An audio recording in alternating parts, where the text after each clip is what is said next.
आई जगदंबा इथे आणि तिकडे बळूनबा येऊन बसल्यात आदमापुराव. तेव्हा आधी आईला मान द्यायचा, आधी सगळ्या ह्या आया जीव घालायच्या. त्या माता भगिनी सर्वांना अगोदर त्या ठिकाणी पुरणपोळीचा महाप्रसादाचं जेवण झाल्यानंतरच परत पुरुष भक्तांनी बसायचंय. आईचा आधी मान आहे. बरं बळूनबा मुखी त्या ठिकाणी मुख्या प्राण्याचा सोहळा घेऊन गावगाव मामा फिरलं. अनेक मामांनी आपल्या हयातीमध्ये जे अशक्य त्या सुद्धा गोष्टी मामाने आपल्या भक्तासाठी शक्य करून दिल्या. आणि आयुष्यभर मामा जगासाठी मामाचं त्रिशूळ या जगाच्या पाठीवरती तळपत राहिलं. आणि ज्यावेळेस बळूनबा एके दिवशी दिवसभर मेंढर चालत असताना एका झाडाखाली बसली होती. झाडही वडाच्या झाडाखाली. मामांची सगळी मेंढर दुपारच्या पाऱ्यामध्ये उन्हाच्या कार्यात वडाच्या झाडाखाली सावलीला थांबले. मामाही त्या झाडाखाली विसाव्यासाठी थांबलं. 550 भक्त होते मामांच्या शेजारी अवतीभोवती बसलेले. एवढ्यात कोल्हापूर जिल्ह्यातून शहरातून शाहू महाराज तालीम, त्या शाहू महाराजांच्या तालमीतून एक 5 ते 6 पैलवान मामांच्या दर्शनासाठी तालमीतून निघले. मामांच्या दर्शनासाठी यायचं म्हणून तालमीतून निघले. तालमीतून बाहेर पडल्या बरोबर इकडे बळूनबाला कळलं होतं. आणि मामा आपल्या सभोवताली बसणाऱ्या भक्तांनी मामा म्हटले, अरे कोल्हापुरावरून एक 5-6 रेड माझ्याकडे यायला लागले. एवढं मामा पैलवानला मान देत होतं. ज्यावेळेस ही 5-6 पैलवान मामांकडे आले, मामाचं दर्शन घेतलं, त्यावेळेस मामांच्या भक्तांनी समोर बसल्या भक्तांनी कळलं की मामा 1-2 कोल्हापुरावरून 5-6 रेड माझ्याकडे यायला लागलेत आणि त्यांच्यासाठी दुधाची व्यवस्था करा. तर बळूनबाने आल्या ज्यावेळेस पैलवानांनी मामांच्या चरणाचं दर्शन घेतलं, मामाने त्यांच्या तोंडाला दुधाच्या घागरी लावल्या. एवढा देव पैलवाना सुद्धा बळूनबा त्या ठिकाणी पैलवानाला एवढा मान देत होतं. मग मामा म्हणत होते त्यांना, अरे शक्तीचा वापर भक्तीसाठी करा. बघा मामांचं काय अनमोल शब्द होतं पैलवानासाठी की शक्तीचा वापर हा भक्तीसाठी करा. आणि अशा पद्धतीने मामा खूप मौल्यवान असं मार्गदर्शन करायचं आणि दुर्जन लोकांना सुद्धा मामा सज्जन बनवायचं. पैलवान असतील सर्वांकडून मामा श्रमरूपी सेवा करून घ्यायचे, कुणाकडून भजन रूपी सेवा करून घ्यायचे. असंच आता बाळूमाने एक नेता पुढारी सुद्धा मामाने कसा घडवला. ज्या वेळेस मामा हा 4 नंबर हायवे मुंबई बेंगलोर त्या हायवे रोडला सुरुपली म्हणून गाव आहे कागलपशी. 4 नंबर हायवे रोडला सुरुपली म्हणून गाव आहे. त्या हायवे रोडला सुरुपली गावचे कोंडीबा पाटील यांच्या शेतात मामांचा तळ होता. योगानं हायवे रोडला हम रस्त्याला मामाचा तळ पडला. आणि त्यावेळेस विधानसभेचं विलक्षण लागलेलं होतं आमदारकीचं. आणि फॉर्म भरण्यासाठी त्या दिवशी शेवटचा दिवस होता.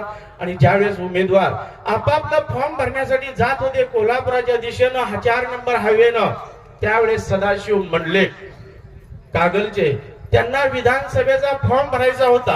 आणि जाता जाता योगानं वाटेवर मामाचं दर्शन घडलं. का तर रस्त्याच्या कडेला तंबू होता आणि तंबूच्या उजव्या साईडला बळूनबा घोंगडातून घोंगड्यावरती मामा 2 पायाच्या चवडीवर गुडघ्यावर कोपूर टिकून मामा बसलेलं होतं. ज्यावेळेस सदाशिव मंडलिक फॉर्म भरण्यासाठी अर्ज भरण्यासाठी आमदारकीचा कोल्हापुराच्या दिशेनं निघाले. मामाचा तळ दिसल्यानंतर हम रस्त्यावरून गाडी बाजूला घेतली. गाडी बाजूला उभा करून मामांचे प्रथम दर्शन घेऊन मामांची आज्ञा घेऊनच फॉर्म भरायला जायचं म्हणून रस्ता उतरून खाली आले. आल्यावर मामाचं दर्शन घेतलं आणि मामाला सांगितलं, मामा मी आमदारकीचा विधानसभेचा फॉर्म भरायला निघालोय, तेव्हा मामा आशीर्वाद असावे. मामा म्हटले, हे बघ आता म्हणले फॉर्म भरू नको. काय म्हटले, आता फॉर्म भरू नको, तुझं आधी ग्रॅज्युएशन शिक्षण पूर्ण कर आणि त्यानंतर आमदारकीचा फॉर्म भरू नको, खासदारकीचा फॉर्म भर. सलग 5 वेळेस म्हटले मी तुला खासदार करतो.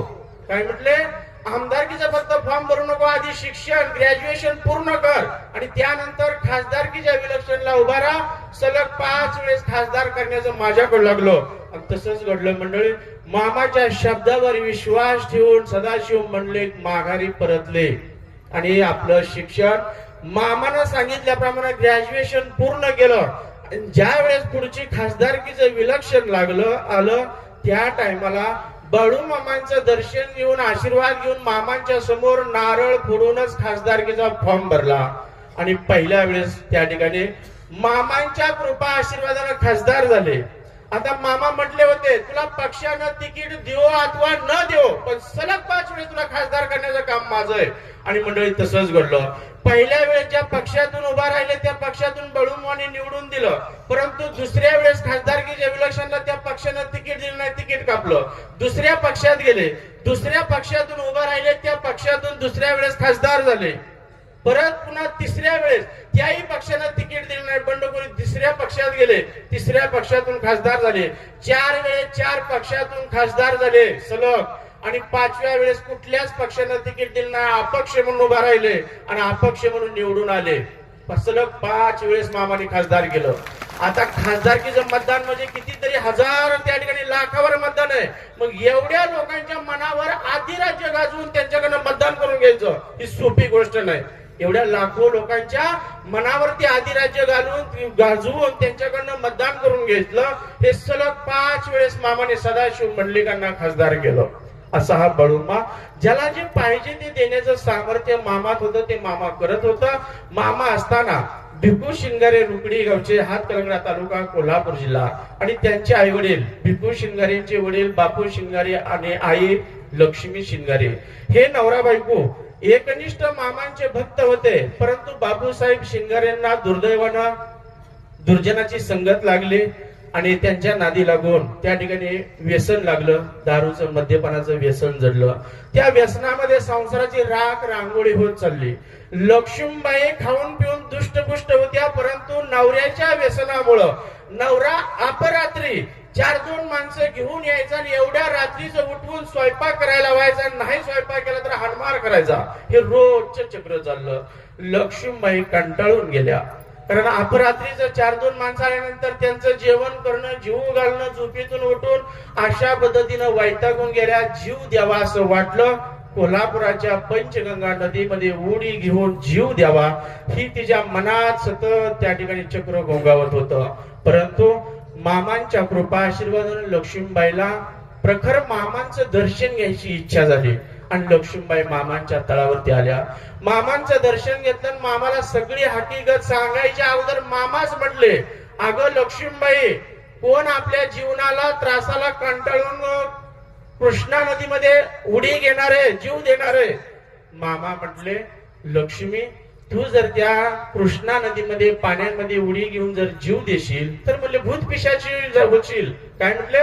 भूत पिशाच होशील. आणि होणारा त्रास जर तू सहन करून जर जीवन जगशील तर मोरच्या जन्मात मी तुला ब्राह्मण कुळात जन्माला घालेल. मामा एवढं बोललं. लक्ष्मीबाईला मामाने सांगितलं, माझ्या तळावर राहा, तू माझ्या लेकीप्रमाणे. मामाने तिला मानलेली लेक मानली. लक्ष्मीबाई शिंगारे, माझी मानलेली तू लेक आहे, माझ्या लेकीप्रमाणे माझ्या तळावर राहा, माझ्या तळावरची भांडी कुंडी घास म्हटले, तुझ्या नवऱ्याला नाक टेकवत म्हणले मी तर तुला न्यायला आणतो. कारण लक्ष्मीबाईला घराच्या बाहेर काढलं होतं, तू नांदायचं नाही. अशा पद्धतीनं बापूसाहेब शिंगारेनं लक्ष्मीला घराबाहेर काढलं होतं. आणि ज्या वेळेस लक्ष्मीबाई मामांच्या तळावरती राहिल्या त्यावेळेस मामाने सांगितलं, नाक घासत तुझ्या नवऱ्याला इथं आणतो, शिदुरी घेऊन, बैलगाडी घेऊन. आणि म्हटले मगच बैलगाडीनं नांदायला जायचं. लक्ष्मीबाई मामांच्या सेवेत राबल्या. मामा सांगतील ते काम करायच्या. मामांच्या तळावरची भांडी घासायची. आजही मंडळी, राशींच्या महिला भक्त मंडळी, ज्यांनी स्वतःच्या घरामध्ये, ज्या श्रीमंत घराण्यातल्या, ज्यांनी स्वतःच्या घरातल्या भांड्याला कधी हात लावला नसल, बाई भांडी घासण्यासाठी कुणाच्या घरी असल, पण त्या माऊलीनं सुद्धा आपला अहंकार, संपत्ती घरी ठेवून पदर पुसून मामाची भांडी घासली. मंडळी, बरोबर भाग्यवान आहात, पुण्यवंत आहात.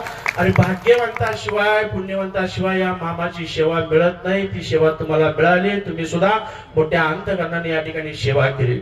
लक्ष्मीबाईनं 1.25 महिना मामांच्या तळावरती राबल्या. मामांची भांडी कुंडी घासली. मामाला जे जे पदार्थ आवडायचे ते पदार्थ, उत्तम मामांसाठी पदार्थ त्या ठिकाणी तळावरती शिजून मामांना घालायच्या लक्ष्मीबाई. अशा पद्धतीनं. आणि बापूसाहेब शिंगारेंना दारूचं व्यसन असल्यामुळं आता घरातली जर लक्ष्मी 4 दिवस जर बाहेर गावी कुठे गेली तर त्या माणसाला लक्ष्मीची किंमत कळते. बरोबर, जर आपली पत्नी 4 दिवस जर घर सोडून कुठं माहेरी जर 4 दिवस गेली तर त्या दिवशी आपल्याला किंमत कळते. तोपर्यंत किंमत कळत नाही. त्यावेळेस बापूसाहेब शिंगारेला किंमत कळाली, पत्नीची किंमत, आपल्या लक्ष्मीची किंमत कळाली. का तर घरातलं सगळं, घरही झाडायचं, स्वयंपाकही हाताने करायचा, लेकरांना त्या ठिकाणी स्वतःच्या आई वडिलांनाही खाऊ घालायचा. वयोवृद्ध आई वडील होते.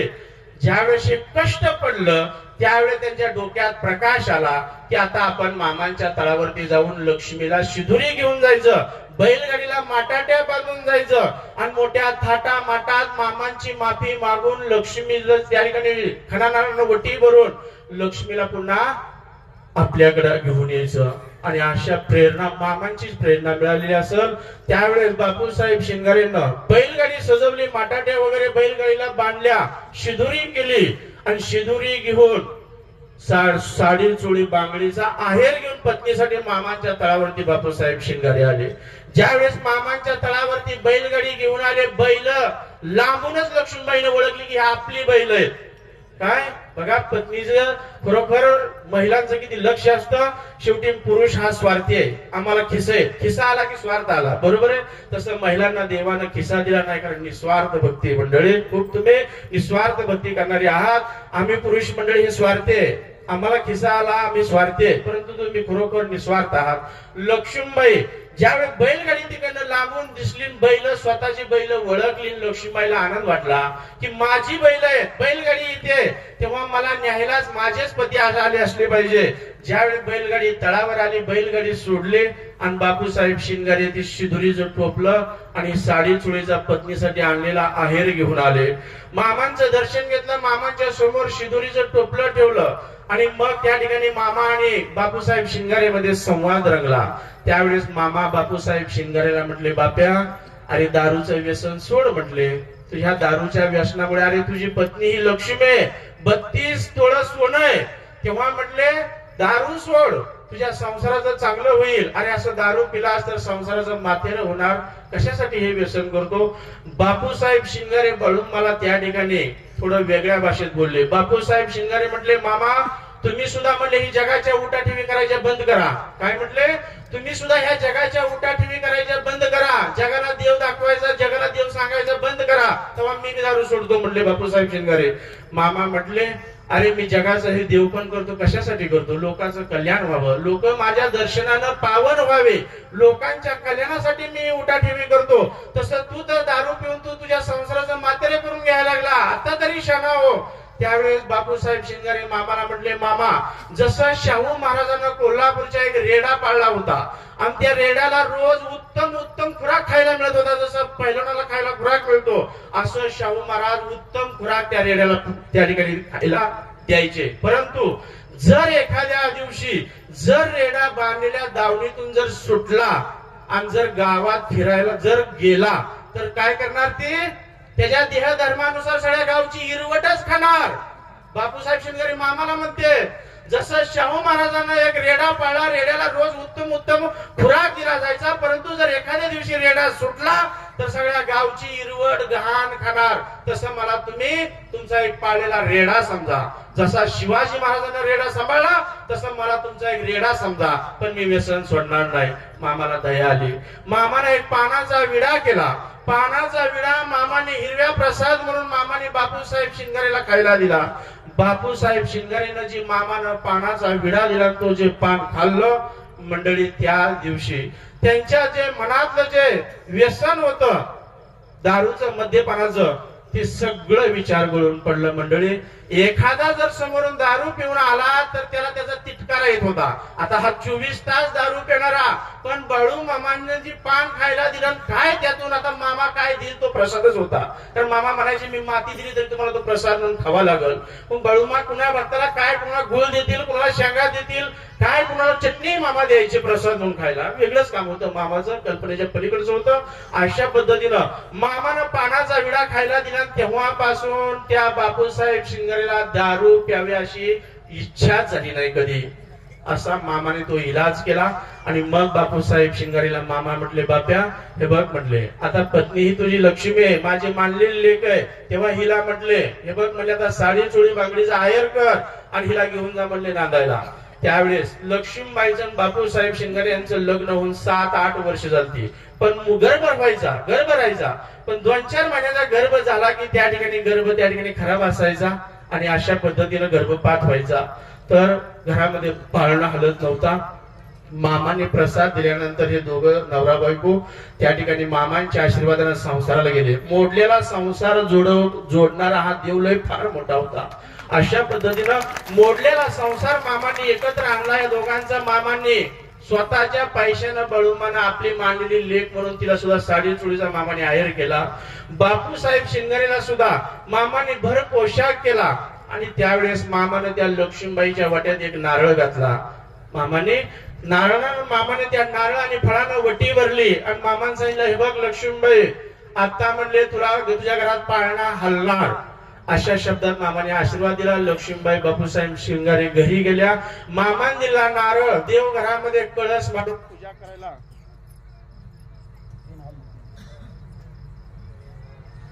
तर अशा पद्धतीनं बापूसाहेब शिंगारे घरी गेले आपल्या पत्नीला घेऊन. तेव्हापासून मामांच्या आशीर्वादानं गर्भ राहिला. मामाने सांगितल्याप्रमाणे 1 वर्षानं त्या घरामध्ये पाळणा हल्ला, मुलगा झाला. मामांच्या आशीर्वादानं मामानं दिलेलं मूल मामाच्या पायावर घालण्यासाठी घेऊन आले. मामाच्या पायावर घातलं. मामा म्हणायचे, मी दिलेला मुलगा वर्षात 6 महिन्यात एकदा मला दाखवाय आणि जा. त्याला 6 महिने पुन्हा थंडी ताप सुद्धा येणार नाही. काय प्रेम होतं देवाचं. काय म्हटले, मी दिलेला मुलगा वर्षात 6 महिन्यात एकदा मला दाखवाय आणि जा. तर पुन्हा तिथून 6 महिने त्या लेकराला थंडी ताप सुद्धा येणार नाही. तसे लक्ष्मीबाई करायच्या. 6 महिने झाले की बळुमाची आठवण आली की ते मूल घेऊन यायचे, मामाच्या पायावर घालायचे. तिथून 6 महिने त्या लेकराला कुठला आजार नाही, थंडी ताप नाही, पडसं नाही, खोकला नाही होणार, अशी मामांची नजर होती. अशा पद्धतीने लहानाचा मुलगा मोठा झाला. मुलगा ज्यावेळेस 12-13 वर्ष झाला त्यावेळेस मामा म्हटले, लक्ष्मी, मी दिलेला मुलगा म्हटले माझ्याकडे सेवेत आणून सोड. तर 12-13 वर्षाचा मुलगा मामाच्या सेवेत आणून सोडला. मामांची सेवा करू लागले भिकू मामा शिंगारे. जे मामांच्या कृपेनं बाळ झालं त्यांचं नाव भिकू मामा शिंगारे ठेवलं. ते मामांच्या सेवेत राहिले. वर्ष 6 महिने मामाने त्या ठिकाणी सेवा करून घेतली. आता बापूसाहेब शिंगारेला वाटलं आता घरी गेलं पाहिजे, पण मामा परवानगी देत नव्हतं. त्यावेळेस बळुमाची सेवा करत असताना एके दिवशी मामांची अशी कृपा झाली. मामा म्हटले, भिकू, अरे म्हणले एवढ्या दिवस तू सेवा केली, आता तुला घरी जायचंय, पण म्हटले मी तुला आता काय देऊ, काय मागशील ते देतो म्हटले. त्यावेळेस मामा सुरुवातीला फेट्याला हात लावून म्हटले, हे बघ म्हटले माझ्या डोक्यावरचा फेटा तुला देऊ का. बापूसाहेब भिकू शिंगारे म्हटले, मामा मला तुमचा फेटा नको. मामा म्हटले खांद्यावरचं घोंगडं देऊ का. मामा मला तुमचं घोंगडं नको. मग मामा म्हटले हातातली काठी देऊ का. मामा काठी नको. मामानं बगली खिशात मध्ये हात घातला, पैशाचं पाकिट काढलं. मामा म्हटले हे पैशाचे पाकिट घे. भिकू शिंगारे म्हटले, मामा मला पैसेही नको. मामा म्हटले माझ्या पायातला वाहना घे, चप्पल घे. नको म्हटले. अरे मग देऊ तरी तुला काय. त्यावेळेस भिकू शिंगारे म्हटले, मामा मला तुम्ही तुमचं काहीच नकोय, फक्त तुम्ही पाहिजे सा. काय म्हटले, फक्त तुम्ही पाहिजे सा. त्यावेळेस देव सुद्धा घरात स्मित हास्य केलं आणि मामा म्हटले, अरे सुकाळीच्या म्हटले सगळं मलाच घेऊन बसलास की रे म्हटले. काय म्हटले, मला जिंकलंस म्हटले, सगळं मलाच घेऊन बसलास की रे. एवढ्या वस्तू तुला देऊन बघितल्या पण तू काय घेतले नाही. शेवटी काय मागितलं, देव मागितला आणि आपण सुद्धा हेच मागायचंय. त्यावेळी बापूसाहेब शिंगारेला मामाने काही रक्कम दिली. जा म्हटले हे पैसे घेऊन. भिकू शिंगारे म्हटले, मामा फक्त वाट खर्चीला लागतील तेवढं फक्त पैसे द्या. 1 रुपया वरी नको मला. फक्त माझ्या घरी जायला जेवढं पैसे वाट खर्चीला लागतील प्रवासासाठी तेवढंच पैसे द्या.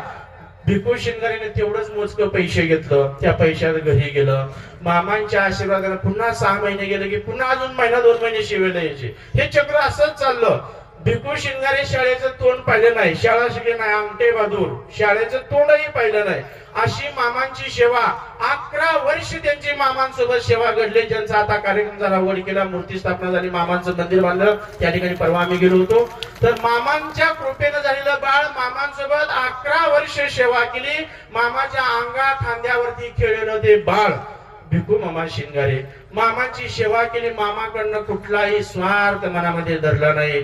शेवटी एके दिवशी बळुमा समाधी घ्यायच्या अगोदर एक 5-6 दिवस मामा म्हटले, भिक्या एवढी सेवा केली पण म्हणले आता तुझा उपकार कशाने फेडू रे म्हटले.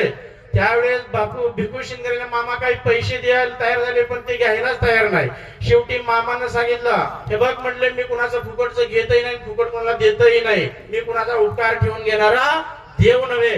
मामांनी सांगितलं, तू नका का पैसे घ्यायना, पण म्हणजे तुझ्या नावचं बँकेत मी खातं उघडलंय, तुझ्या खात्यावर मी पैसे टाकलेत. काय म्हटले, तुझ्या नावचं बँकेत खातं उघडलंय, खात्यावर मी पैसे टाकलेत अंगठा बहादूर हे भिकू मामा शिंगारे पुढे लग्न झालं. लग्न झाल्यानंतर 3 मुलं झाली आणि अंगठा बहादूर असणारा हा भिकू शिंगारे. पण बाळू मामांनी काय त्या लेकरांना सद्बुद्धी दिली होती कुणास ठाऊक.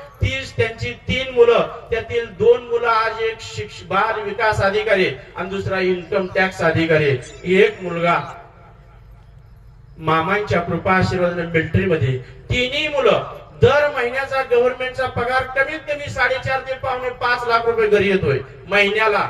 मग बाळूमानं खातं उघडलं की नाही, खात्यावर पैसे टाकले की नाही, बाप राबला. पण पगार कोणाला दिला? लेकाला दिला. पण बाळूमान सांगितले तुम्ही जर सेवा केली पण तुमचा पगार देतोय मी म्हणायचं नाही आणि बुडवतोय मी म्हणायचं नाही. कुणाला ह्या जन्मात देईल तर कुणाला पुढच्या जन्मात देईल, पण कुणाचाही पगार चुकविणार नाही. मग जे आपण ही सेवा करतोय, श्रमदान रूपी असेल, अन्नदान रूपी असेल, ज्याच्या त्याचा पगार हा बाळूमा देणारच आहे. मग ती कुणाच्या मुलाला नोकरी देऊन बाळूमाचे उपकार फेडल तर बाळूमा कोणाला पाणी देईल. आज सुधरी बारडगावला मामांच्या 57व्या पुण्यतिथी निमित्त त्या ठिकाणी सप्ताह होता. 7 दिवस सप्ताह होता. 7 दिवस भजन कीर्तन अखंड हरिनाम सप्ताह झाला. 7 दिवसामध्ये ज्या ठिकाणी मामा बसले होते, मामाचा रथ होता, त्या ठिकाणी त्या शेतमालकानं बोर घेतला. 172 फुटावर 5 इंच पाणी दिलं. किती? 172 फुटावर 5 इंच पाणी. त्या परिसरात एवढं पाणी कुणाला नाही, एवढं पाणी मामाने त्या ठिकाणी त्यांना दिलं. जाऊन बघू शकता, रात दिवस मोटर चालू आहे, 5 इंच पाणी चालू आहे. काय भगवंताची करणी आगळी वेगळे. द्यायला लागला तर देव हा जोडी फाटोस्तर देणारा होता, घ्यायला लागला तर सुपडा साफ होस्तर घेणारा मामा हे देव होता. अशा पद्धतीनं बाळू मामांनी कुणाचाही उपकार आजपर्यंत ठेवून घेतला नाही. कारण मामा म्हणायचे माझा हात द्यायसाठी असा आहे, घेण्यासाठी असा नव्हे. अशा पद्धतीनं बाळूमाचं हे आयुष्यभर जगाच्या कल्याणासाठी मामा फिरलं, गावगाव मामाने भ्रमण केलं. शेवटी मामा थकत चाललं. वयाच्या 74व्या वर्षी हा भगवंत देव बाळूमा आपल्या मुक्या प्राण्याचा सोळा घेऊन मामा लिंगापूर या गावात आलं. लिंगापूर गावात आलं, पण गावापासून 2-2.5 किलोमीटर अंतरावरती माळरान होतं, डोंगर होता. डोंगराच्या पायथ्याला पावसाळ्याचा दिवस होता. निपळाच्या जागेवर तळ मारला. जसं आज मामा आई जगदंबा देवीच्या या भूमीमध्ये येऊन विसावलं आणि या ठिकाणी भावा बहिणीची भेट झाली आई जगदंबा देवीची आणि मामांची, आणि तो सोहळा आपल्याला पाहता आला. अशा पद्धतीनं बाळूमाने त्या लिंगापुरामध्ये तळ मारला. तेव्हा तळ मारला, तंबू मारला, दिवस मावळत आलेला होता. आणि ज्या पावसानं सुरुवात केली मंडळी, आभाळ फाटल्यागत रात दिवस पाऊस चालू झाला. रात दिवस पाऊस चालू झालेला. पाऊस उसंतच घेईना. नेमकं मामांच्या बिरडावरती सामान सुमान संपायला, बाजार हाट संपायला आणि हा प्रसंग यायला गाठ पडली. बघा, परमेश्वरावरती वेळ आली. आपण सामान्य माणसं 2-3 महिने पाऊस काळ नाही, धीर धरा, देणार एक दिवस देऊन नको तेवढं पाणी पाडणार आहे, फक्त धीर धरा, धीर सोडायचा नाही. तर अशा पद्धतीनं त्या ठिकाणी मामाने तळ मारला. लिंगापुरामध्ये रात दिवस पाऊस चालू झाला. किमान मामांच्या सोबत 5-50 सेवेकरी होते आणि मामांच्या 5-50 सेवेकऱ्यांना एक दिवस पुरेल एवढा धान्याचा साठा तळावरती होता. एक दिवस पुरेल एवढा. मग मामांच्या सेवेकऱ्यांनी रात दिवस चाललेला पाऊस सरपण काड्या गोळा केल्या, आंबट ओलं कसं तरी ते अन्न शिजवलं आणि खाऊन रामाची रात्र काढली. मामा असं तंबू मध्ये बसलेलं होतं. ज्या पावसामध्ये वारं सुटलं, वाऱ्यानं तंबूही मंडळी उडून गेला. मामा पावसात भिजलं. पण मामांच्या भक्तांनी, सेवेकऱ्यांनी मोठमोठे माळावरचे दगड गोळा केले, दगडाची शय्या निर्माण केली, जेणेकरून खालून वाहणारं पाणी दगडाच्या सांधीतून वाहील. अशा पद्धतीने मोठमोठे दगड गोळा करून दगडाची शय्या निर्माण केली. त्या दगडाच्या शय्येवर हे सद्गुरु बाळूमा 2 पायाच्या चवडीवर जमिनीला बुड न टेकवता गुडघ्यावर कुपूर टेकून मामा बसले. मामांचे सेवेकरी बारी बारीनं मामांच्या अंगावरती छत्री धरून होते. अशा पद्धतीने हे चाललं, रात दिवस चाललं. बाळू मामाने पहिल्या दिवशीपासून अन्नाचा एक घास खाल्ला नव्हता, पाण्याचा घोटही घेतला नाही, साधं चहाचं काळं पाणी नव्हतं. परमेश्वराला त्यावेळेस हे अन्न पाणी मिळालं नाही. एक दिवस मामांच्या सेवेकरांनी होतं ते धान्य शिजवून खाल्लं. दुसऱ्या रामाची रात्र काढली. दुसरा दिवस उजडला. आता तरी पाऊस उघडेल असं वाटलं सेवेकरांना, पण पाऊस उघडायचं नावच घ्यायना. ज्याला म्हटलं जातं सालाचा उन्हाळा आणि घडीचा पावसाळा.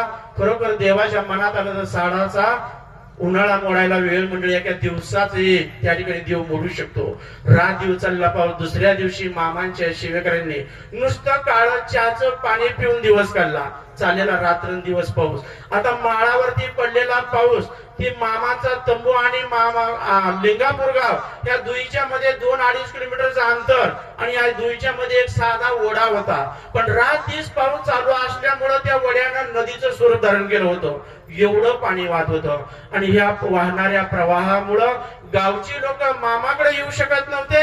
मामाचे सेवेकरी गावात जाऊन बाजार हाट करू शकत नव्हते. पाण्यामुळं, वाहत्या प्रवाहामुळं संपर्क तुटला मामाचा आणि गावचा. जरा 2 दिवस मामा उपाशी होतं.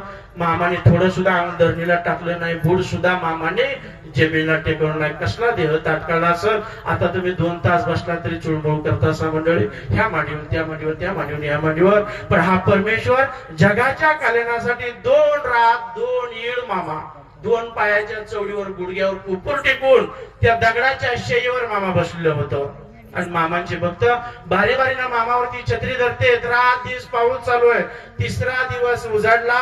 त्यावेळेस मामांच्या लक्षात आलं की माझे सर्व सेवेकरी सुद्धा उपाशी आहेत. त्यावेळेस त्या ठिकाणी 17-18 वर्षाचा मुलगा वसू नावाचा मुलगा मामाच्या सेवेत होता. आणि मामा त्या वसूला म्हटले, वश्या अरे म्हणले 3 दिवस झाले की रे म्हणले पोटात अन्नाचा घास नाही, पाण्याचा घोट नाही. तेव्हा म्हटले माझ्या बिरडात काय खायला गवतंय का बघ म्हटले, आणि काय गावलं तर घेऊन ये म्हटले माझ्याकडं. तसा वसू नावाचा मुलगा मामांच्या बिरडात गेला. मामाच्या तंबू पासून असंच काही अंतरावरती स्वयंपाकघर होतं, मामांचं बिराड होतं. त्या वसू नावाच्या मुलानं सगळं बिराड उचकून पाचकून पाहिलं, खालत उचका पाचका केलं, उलता पालत केली. पण काय त्या बिराडात सापडलं? एक धान्याचा कण नव्हता, तांदळाचा एक दाणा नव्हता, एक शीत नव्हतं. बघा कसली वेळ परमेश्वरावरती. ज्या ज्ञानेश्वर माऊलीनं ज्यावेळेस भिक्षा मागायला ज्यावेळेस जायचे त्यावेळेस लोक भिक्षा वाढत नव्हते. उलट शेण मारायचे. त्याच ज्ञानेश्वर माऊलीनं रखरखत्या उन्हात झाडाखाली बसले मंडळी, आणि त्या झाडाच्या फांदीतून पीठ गळत होतं. झाडाला दया आली, माणसाला दया आली नाही त्या काळी. आज माऊलीचं नाव घेतलं तर जिथं जाईल तिथं पोटभर भाकर आणि तांबर प्यायला धर्मानं पाणी मिळतंय. आणि त्यावेळेस माऊलींना किती त्रास झाला. पीठ नाही दिलं जोडीत, कोणी पीठ नाही, भिक्षा नाही दिली. अशा पद्धतीनं ज्यावेळेस हे 3 दिवस चक्र चाललं, मामाने हे सांगितलं, त्यावेळेस मामाचा सेवेकरी बिरडात जाऊन बघितलं. काय सापडलं मंडळी? 10-12 दिवसापूर्वीचा एक अर्ध्या भाकरीचा वाळलेला तुकडा सापडला. वाळून कळकूड झालेला, बुरशी आलेली असा वाळून कळकूड झालेला अर्ध्या भाकरीचा तुकडा वसू नावाच्या मुलाला दिसला. त्याला एवढा दुःख वाटलं की माझ्या हातून आज परमेश्वराला वाळल्या अर्ध्या भाकरीचा तुकडा, जो आजपर्यंत जगाचा पोशिंदा होता, आणि त्या परमेश्वरावर आज ही वेळ आली की अर्ध्या वाळलेल्या भाकरीचा तुकडा 10-12 दिवसापूर्वीचा वाळून कळकूड झालाय, बुरशी आलेली, तो माझ्या हातून जर द्यायचा म्हटलं तर पाप घडतंय. आणि असताना नाही नेऊन द्यायचं म्हटलं तरी पाप घडतंय. कात्रीत सुपारी सापडल्यावरती त्यावरती प्रसंग आला. मोराड मागवीर झाली. नेमकं करावं काय? द्विधा मनस्थिती झाली. आहे हा तुकडा नेऊन द्यावा की न द्यावा अशा मनस्थितीत असताना, द्विधा मनस्थितीत असताना तो वसू नावाचा मुलगा डोळ्यातून अश्रूच्या धारा लागल्या आणि तो भाकरीचा तुकडा घेऊन रडत रडत मामाकडे आला. आणि मामाला म्हटला, मामा सगळं बिराड उचकून बघितलं पण मामा फक्त हा अर्ध्या भाकरीचा तुकडा सापडला. वाळून कळकूड झालाय, बुरशी आली. मामांनी आधी त्याच्या डोळ्याचा अश्रू पुसलं. मामा म्हटले, अरे माणसानं 30 येईन तसं राहायला शिकलं पाहिजे, ऋण काढून सण करू नका. मामा म्हटले, दिवस हे फिरत असतात, बदलत असतात. आणि त्यावेळेस मामा म्हटले, वश्या रडू नको, आज माझ्या तळावर अन्न नाही, पण तू बघशील म्हटले, डोळ्यानं बघशील, कानानं ऐकशील, रोज लाखो लोक माझ्या तळावर पोटभर प्रसाद घेऊन जातील. मामा एवढं बोललं. मामाने ते वाळलेल्या अर्ध्या भाकरीचा तुकडा घेतला. छत्रीहून जे पावसाचं पाणी पडत होतं त्या पावसाच्या पाण्यात मामाने तो तुकडा भाकरीचा भिजवला, हातात घेतला. मामा म्हटले, वश्या अरे आता नुसतीच कोरडी भाकर खाऊ का रे म्हटले, यावर काहीतरी तेल चटणी तरी आण म्हटले. पुन्हा वसू नावाचा मुलगा बिरडात गेला आणि चटणीचा डबाच घेऊन आला. जर्मनचा डबा होता चटणीचा, तो डबाच घेऊन आला. मामानं चमचाभर चटणी डब्यातली घेतली, भाकरीच्या तुकड्यावर ठेवली आणि मामानं असं बोटानं चटणीचं आळं केलं. मामा म्हटले, वश्या अरे कोरडी चटणी खाऊ का रे म्हणे, यावर चमचाभर तेल तरी घाल, ठसका लागल. पुन्हा वसू नावाचा मुलगा बिरडात गेला. मामाच्या तळावर दुर्दैवानं त्या दिवशी गोड तेलाचा एक ठिपूस बी शिल्लक नव्हता. आज प्रत्येक गावात 100 डबा नुसता तेलाचा अन्नदान करून रिकामा होतोय. आज सगळं डबं नितळून काढलं तरी एक तेला डबा टाच भरल. त्यावेळेस परमेश्वराला चटणीवर तेल नाही मिळालं. बाळू मामांच्या समोर तो पुन्हा मुलगा वसुनावाचा मुलगा रडत रडत आला. मामाला म्हटला, मामा गोड तेलाचा एक थेंब सुद्धा बिरडात शिल्लक नाही. मामाने त्याचा आसरू पुसला. मामा म्हटले, बघशील म्हटले वश्या, माझ्या तळावर तेलाच्या डब्याच्या उतरंडी लागतील, धान्याच्या उतरंडी लागतील, ट्रकानं धान्य खाली होईल रे म्हटले. बघशील म्हटले, डोळ्यानं बघशील, कानानं ऐकशील. बघतोय मंडळी, धान्याच्या थापी लागत्यात, तेलाच्या डब्याच्या उतरंडी लागत्यात. जो परमेश्वर बोलला ते आज डोळ्यानं बघाय आपल्याला मिळालं, भाग्य आपलं. परंतु बळूमाला तेल नाही मंडळी, चटणीवर एक थेंबर मिळालं. शेवटी बळूमानं छत्रीवरचं पडणारं पाणी तळ हातात घेतलं आणि चटणीच्या आळ्यात मामाने पाणी ओतलं. चटणी पाण्यात चटणी काढून मामाने ती अर्धी भाकर खाल्ली. मामाच्या पोटात चटणी गेल्यामुळं, तिखट आहार गेल्यामुळं, जसं आपण अति गरम पदार्थ किंवा तिखट पदार्थ खाल्ल्यानंतर आपल्या अंगाला उभारा सुटतो, घाम येतो, अशा पद्धतीनं बळूमाच्या पोटात चटणी गेल्यामुळं, तिखट अन्न गेल्यामुळं बळूमाला उभारा सुटला. मामाच्या सर्व अंगाला घाम आला. मामा छत्रीतून बाहेर पडलं, छत्री सारून बाहेर पडलं. मामानं वर मेघराजाकडे पाहिलं. मामा म्हटले, अरे जिकडे दुष्काळ आहे तिकडे पडगिरे म्हटले सुकाळीच्या. याच भाषेत बोललं. आणि काय मंडळी आश्चर्य, 3 दिवस रात चालणारा पाऊस. मामाने मेघाला हात जोडून विनंती केली आणि वाऱ्या सुटला. वाऱ्यामुळे ढग पांगलं गेलं, ढग विस्कटलं गेलं, पाऊस थांबला गेला. पाऊस जसा थांबला तसं पुराचं पाणी वसरत गेलं. तशी गावची लिंगापूरची लोक मामांच्या तळावर यायला लागली. मामांचे शिवेकरी गावात जाऊन बाजार हाट करून आणू लागले. त्यावेळेस आलेलं सर्व लिंगापूरची गावची लोक बळूमाच्या गळ्याला मिठी मारून रडत होती. का तर मामांच्या शिवेकरांनी सर्व ग्रामस्थाला प्रसंग जायला. बळूमा 3 दिवस झालं मामा अन्न पाणी मामाच्या पोटात नाही. 3 दिवस झालं. हे दुःख पावलं नाही मंडळी ग्रामस्थांना. सगळे मामांच्या गळ्याला मिठी मारून रडायला लागले. त्यावेळेस मामाने सर्वांनी आधार दिला, धीर दिला आणि मामा म्हटले, बाबा मला आता आदमापूरला जायला पाहिजे, मरगुबाईच्या देवीच्या मंदिरात मला देह ठेवायचा आहे. बघा, मला म्हटले आदमापूरला मरगुबाईच्या मंदिरात मला जायचंय. तेव्हा म्हटले मला आता पुढे जायला पाहिजे. त्या लिंगापूरची गावची लोक सगळी मामाला म्हटले, मामा आता या उतार वयामध्ये मामा तुम्ही भ्रमण करू नका, फिरू नका, आमच्याच गावात थांबा, तुमची सगळी आम्ही व्यवस्था करतो, पण आता तुम्ही फिरायचं बंद करा. त्यावेळेस मामा म्हटले, बाबा मी जर तुमच्या गावात थांबून राहिलो आणि माझी जर भक्त माणसं जर पुढे यायला लागली तर तुमच्या गावच्या डोंगरातली दगडही त्यांची पुढे पुसाय पुरणार नाही. काय म्हटले, तुमच्या गावच्या डोंगराची दगड सुद्धा माझ्या भक्तांची पुढे पुसाय पुरणार नाही. म्हटले तुम्हाला ते झेपणार नाही, जमणार नाही. मामाने ते गाव सोडलं. त्यावेळेस आवरणाची लोक आली. मामाला म्हटले, मामा तुम्ही आमच्या आवरणाला चला, सगळी व्यवस्था आम्ही करतो.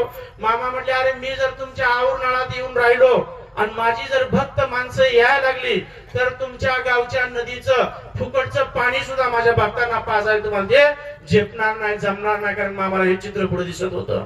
जे आज आदमापूरला समाधीचं दर्शन घेण्यासाठी वारी समजून दर महिन्याच्या अमावस्येला 5 ते 6 लाख लोक जातात मंडळी. हे पुढे मामाला चित्र दिसत होतं. त्या गावाकडनं व्यवस्था होणार नाही हे मामाला कळत होतं.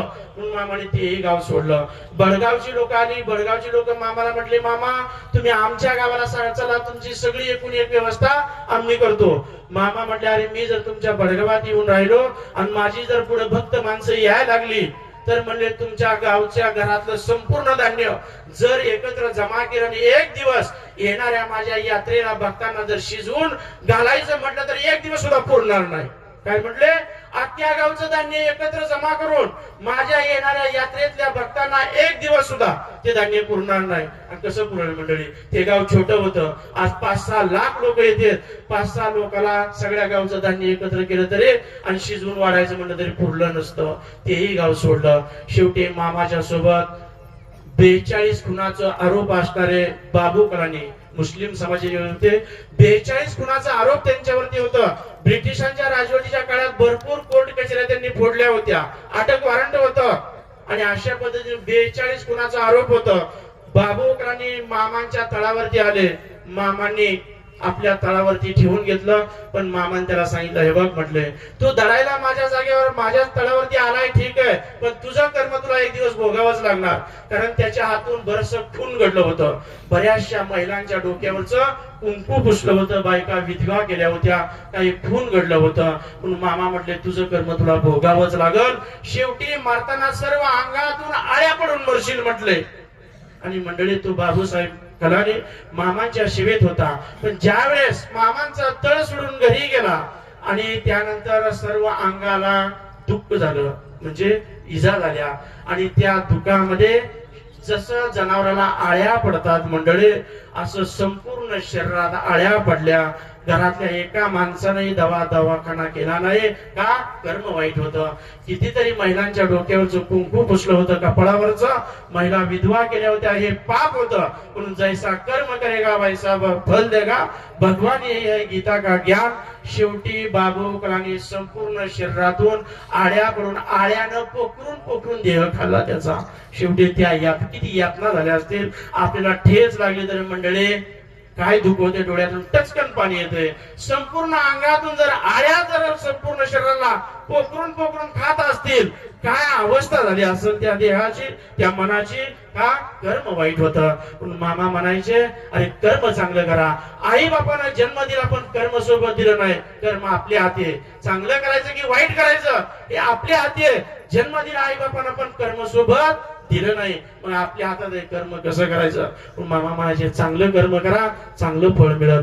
अशा पद्धतीने बाबूसाहेब कलाने आणि नंद्याचे विठू पाटील मामांच्या तळावरती होते. आणि लकाप्पा बेकरे, ज्या लकाप्पा बेकरेला मामाने एक लात मारली, पुढे प्रसिद्ध पैलवान झाला, महाराष्ट्र केसरी त्या काळी झाला होता. अशा पद्धतीने हे भक्त मामांच्या सोबत होते. मामा त्या लकाप्पा बेकरेला म्हटले लक्या, कारण बाळू मला एवढा अशक्तपणा आला होता. 3 दिवस पोटात अन्नाचा घास नाही, पाणी नाही, चहा नाही. 3 दिवस आपण मंडळी 1 दिवस उपवास धरला, फराळ खाऊन तरी अशक्तपणा येतोय का नाही? येतोय. अशा पद्धतीनं 3 दिवस देव अन्न पाणी नसल्यामुळे अशक्तपणा आला होता. उतार वय होतं 74 वर्ष मामाचं. आता संताला काय उतार वय काय, देहाना असणं काय नसणं काय सारखंच आहे. अशा पद्धतीनं मामा म्हणायचे मला जन्म बी नाही, मला मरण बी नाही. काय म्हणायचे? जन्म बी नाही, मला मरण बी नाही. अशा पद्धतीनं मामा त्या लकाप्पा बेकरीला म्हटले लक्या, अरे म्हटले मला आदमापूरला मरगुबाईच्या मंदिरात घेऊन जाण्यासाठी म्हटले एखादं 4 पायाचं घोडं घेऊन ये. लकाप्पा बेकरी म्हटला मामा आता 4 पायाचं घोडं हुडकायला या डोंगर माळानं कुठं जाऊ? तेव्हा लकाप्पा बेकरी फार हुशार होता, कारण नुसती एक लात मारली तर पुढे प्रसिद्ध पैलवान मामांच्या आशीर्वादाने झाला होता. दष्टपुष्ट शरीर बनलेलं होतं, धडधाकट शरीरानं होता. असा मावाना अंगारक्यात असा गडी उभा बी तसाच आणि आडवा बी तसाच भरलेला होता. एवढी शरीराची ताकद होती. मामाच्या समोर गेला, मामाला म्हटला मामा आता मला 4 पायाचं घोडं हुडकायला जाण्यापेक्षा इथं 2 पायाचं घोडं उभं आहे. काय 2 पायाचं घोडं तुमच्यापाशी मामा उभं आहे? मामा म्हटले अरे 2 पायाचा घोडा तरी कसला असतो, धाव म्हटले. लकाप्पा बेकरी मामाच्या समोर गेला असा वाकला आणि मामाला म्हटला हे बघ देवा, तो 2 पायाचं घोडं उभा आहे. मामा त्याच्या पाठीवरती बसले. लकाप्पा बेकरे बळुमासाठी 2 पायाचा घोडा झाला आणि हा परमेश्वर जगाचा बाप त्याच्या पाठीवर बसला. काय भाग्यवान असेल लकाप्पा बेकरे, परमेश्वर त्याच्या पाठीवर बसला. लकाप्पा बेकरेनं 3 किलोमीटर अंतर बळुमाला पाटकुळी घेऊन गेला. जसं आपण लहान लेकरू पाटकुळी घेतो अशा पद्धतीनं लकाप्पा बेकरे परिणाम 3 किलोमीटर अंतर पाठीवर लकाप्पा बेकरे मामाला घेऊन गेला. 3 किलोमीटर गेल्यानंतर लकाप्पा बेकरीनं थोडस मामाला विसावा म्हणून पाठीवरून खाली उतरवलं. एवढ्यात नंद्याचे विठू पाटील आणि मुस्लिम समाजाचे बाबू कलानी त्यांनी 2 हाताचा असा पाळणा केला. बघा 2 हाताचा पाळणा केला, त्या पाळण्यावर मामाला बसवलं. 2 हाताच्या पाळण्यावर मामा बसला आणि विठू पाटील आणि बाबू कलानी यांनी पुन्हा 2 किलोमीटर अंतर म्हणजे जो 4 number highway Mumbai Bangalore highway, त्या हायवे रोडला हम रस्त्याला 2 हाताच्या पाळण्यावर आणून मामाला हम रस्त्याला आणलं. हम रस्त्याला मामा 2 हाताच्या पाळण्यावरून खाली उतरलं. एवढ्यात कोल्हापूर जिल्ह्यातील तंबाखूचे सर्वात मोठे व्यापारी होते शंकर मुसळे. त्या काळी त्यांना 4 चाकी गाडी होती. 4 चाकी गाडीनं व्यापार खरेदी करण्यासाठी हम रस्त्याने जात असताना सहजासहजी लक्ष गेलं. मामा हम रस्त्याला उभारलेले. लक्ष गेल्याबरोबर हम रस्त्याच्या बाजूला गाडी उभा केली. गाडीतून खाली उतरले, मामाचं दर्शन घेतलं मुसळे शंकर मुसळेनं आणि मामाला म्हटले मामा काय सेवा करू सांगा. मामा म्हटले तुझ्या गाडीत मला तेवढा आदमापुरात मरगुबाईच्या देवळात नेऊन सोड. बघा मामांनी देह कुठे सोडलाय? देवीच्या मंदिरात देह सोडला. तर मामांना त्यांनी त्या शंकर मुसळेनं गाडीनं आदमापुरात मरगुबाईच्या देवळात नेऊन सोडलं. आदमापुरात गावाच्या वरच्या बाजूला माळावरती मरगुबाई देवीचं मंदिर आहे. त्या मरगुबाईच्या देवीच्या मंदिरात नेऊन मामाला बसवलं. त्यावेळेस मामा ज्यावेळेस लिंगापूर सोडून चालत त्यावेळेस मामाने सांगितलं होतं 3 दिवसात माझी सगळी मेंढरं आदमापुरात घेऊन या, परतीच्या वाटेल लावा. मामांच्या सेवकांनी 3 दिवसात मामांची मेंढरं आदमापुरात आणली. मामांची मेंढरं जशी आदमापुरात आली तसं आदमापुरातील लोक, त्या काळी आदमापूर गाव आणि तो भाग एवढा ओसाड होता, एवढं माळरान होतं, जे चिलवणीचा शिवार आहे, बगल तिकडे डोंगरच, बगल तिकडे माळच, तर असा शिवार होता की हुलगा मटकीन बाजरी शिवाय चौथं पीक येत नव्हतं. मग कल्पना करा किती ओसाड माळरान भाग होतं. पाण्याचा थेंब पाखरू उन्हाळ्यात दिवसभर वरडून मरण, पण पाण्याला थिपूस पाण्याचा पाखराला प्यायला त्या भागात मिळत नव्हता. एवढं भाग ओसाड भाग होता. त्यावेळेस ती आदमापूरची सगळी लोक रडत रडत मामाकडे आली. मामाला साकडं घातलं, मामा आम्ही जगावं की मरावं की गाव सोडून आमचा भाग सोडून जावं, की आमच्या गावामध्ये प्यायला उन्हाळ्यात पाणी राहत नाही. म्हणून आमच्या मुलासाठी स्वैरकी करण्यासाठी जर बाहेर आम्ही मुली शोधण्यासाठी पाण्यासाठी गेलो तर त्या गावची लोक आम्हाला म्हणते तुमच्या गावात प्यायला उन्हाळ्यात पाणी राहत नाही आणि आमच्या मुली देऊन काय उपाशी मारायच्या का. तेव्हा मामा आमच्या मुलासाठी स्वैरकी कुणी करीना, मुली देईना, केलेल्या स्वैरकी सुद्धा लोक मोडायला लागली. तेव्हा मामा आता काहीतरी सांगा आम्हाला मार्ग. मामानं सगळ्या ग्रामस्थांचं अश्रू पुसलं आणि सर्वांना सांगितलं, बाबा हो रडू नका म्हटले. तुमच्या गावाला एक नाही 2 नद्या वळसा घालून जातील म्हटले. काय म्हटले? एक नव्हे 2 नद्या वळसा घालून जातील. मामांनी आदमापुरामध्ये देह सोडला 1966 साली आणि 3 वर्षानं राधानगरी नावाचं मोठं धरण झालं. त्या धरणातून 2 पाट सुटले, एक डावा कॅनॉल एक उजवा कॅनॉल. आज त्या कॅनॉलचं रूपांतर नदीत झाले. वेदगंगा नदी म्हटलं जातं, दूधगंगा नदी म्हटलं जातं. एक आदमापुराच्या खालतून वाहते, एक वरतून वाहते. आज त्या भागात जर गेला तर गोकुळ झालंय मंडळी. भात आणि ऊसाशिवाय पीक नाही, बघाल तिकडं पाणीच आहे, उभा राहापुरती सुद्धा रिकामी जागा मिळत नाही. आज त्या गावात मुली द्यायच्या म्हटलं तर पंढरपुरात मुली दिल्याप्रमाणे भाग्य समजते. काय नंदनवन केलं. अरे धरण नद्या जर ज्यांच्या शब्दावर होत असतील, काय ताकद आहे मंडळी परमेश्वराची. आणि अशा पद्धतीनं त्या आदमापूरचे भोसले सरकार बघा, राजे तुमचे सोयरे तुमचे पाहुणे, तर बळूमानी जिथं देह ठेवला ते तुमचे पाहुणेचे धैर्यशील राजे भोसले पाटील, त्यांना आम्ही सरकार म्हणतो. तर अशा पद्धतीनं शंकरराव भोसले पाटील आदमापूरचे इनामदार. 500 एकर जमीन होती. राजांना 200 एकर जमीन आहे. जमीन बी तसंच माणूस बी मनानं मोठा आहे म्हणजे राजासारखं म्हणे, कौतुक करावं तेवढं कमी, खरोखर राजासारखं म्हणे. अशा पद्धतीनं 500 एकर जमीन. आता त्याच्यात काय माळरान होतं, काय मालकी हक्काचा डोंगर होता, काही वही जमीनही होती. 500 एकर जमिनीचे मालक असणारे शंकरराव भोसले, पण त्यांना एक छंद होता. रोज स्वतःच्या हातानं बंदूक घ्यायचे, पाठील अडकवायचे आणि डोंगरात जंगलात जाऊन रोज शिकार करायचे. एखादा तरी पक्षी बंदुकीनं गोळी मारून मारायचे आणि ते मांस शिजवून खायचे. स्वतःच्या हातानं शिकार करून ते मांस शिजवून खायचे, हा त्यांचा छंद होता. योगायोगानं ज्या दिवशी मामा त्या मरगुबाईच्या मंदिरा शेजारी दगडाच्या शिळेवर मामा बसलेत, मामा अवतीभोवती मामांची मेंढरं चरत होती. भोसले सरकार रोजच्या प्रमाणे त्याही दिवशी बंदूक पाठीला अडकवली आणि शिकार करण्यासाठी डोंगराच्या दिशेने निघाले ढोरवाटानं. त्यावेळी जाता जाता मामानं हटकलं, काय सरकार कुठे निघाले एवढ्या सकाळ सकाळ बंदूक पाठीला अडकून. भोसले सरकार म्हटले, मामा शिकारीला निघालोय, काय सापडतंय का बघतो म्हटले, काय गावतंय का बघतो म्हटले. मामा म्हटले, जा सरकार, सकाळ सकाळ म्हटले आता शिकारीला निघालाय, तुझी वाट कशाला अडवू. भोसले सरकार गेले. ज्या वेळेस तिकडे डोंगरात गेले त्यावेळेस त्यांना 2 चितर पक्षी दिसलं. त्यांनी ते 2 चितर पक्षी बंदुकीनं गोळी मारून ते पक्षी मारलं. आता एवढा छोटासा पक्षी, चितर पक्षी, बंदुकीची गोळी लागल्यावर कसा वाचलो, टपकन मान टाकली, पक्षी मेला. मेलनं ते 2 चितर पक्षी असं एका हातात घेतलं, बंदूक पाठीला अडकवली आणि पुन्हा भोसले सरकार पाटील घराकडे जात असताना मामांच्या समोरून निघाले. परत मामानं हटकलं, विचारलं, काय सरकार, काय शिकारीला गावलं की नाही. त्यावेळेस भोसले सरकार म्हटले, मामा काय 2 चित्रपक्षी सापडल्या, आता जातो म्हटले घरी, पकड काढून याला शिजवून खातो. मामा म्हटले, अरे कसलं चतुर्पक्षी असतात ते दाव तरी म्हटले मला. मेलेलं दोन पक्षी चतुर्पक्षी भोसले सरकारने मामांच्या हातात दिले, ते मामाने पक्षी हातात घेतले. मामाकडे एक संजीवनी नावाची कांडी होती. मेलेलं मड्या सुद्धा जर त्या संजीवनी कांडी जर मामाने त्या मेलेल्या मड्यावर जर फिरवली तर मेलेला माणूस सुद्धा जित्ता होत होता. ही मामाकडे संजीव नावाची कांडी होती.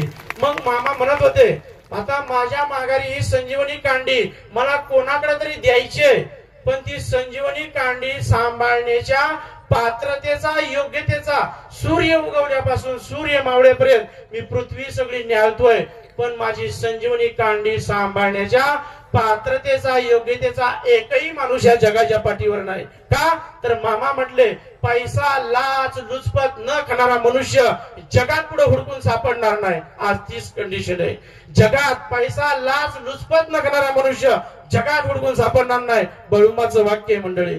म्हणून बळुमानं ती संजीवनी कांडी सांभाळण्याच्या पात्रतेचा योग्यतेचा माणूस मामाला शेवटी भक्त माणूस एकही या जगाच्या पाठीवर पृथ्वीवर मिळला नाही.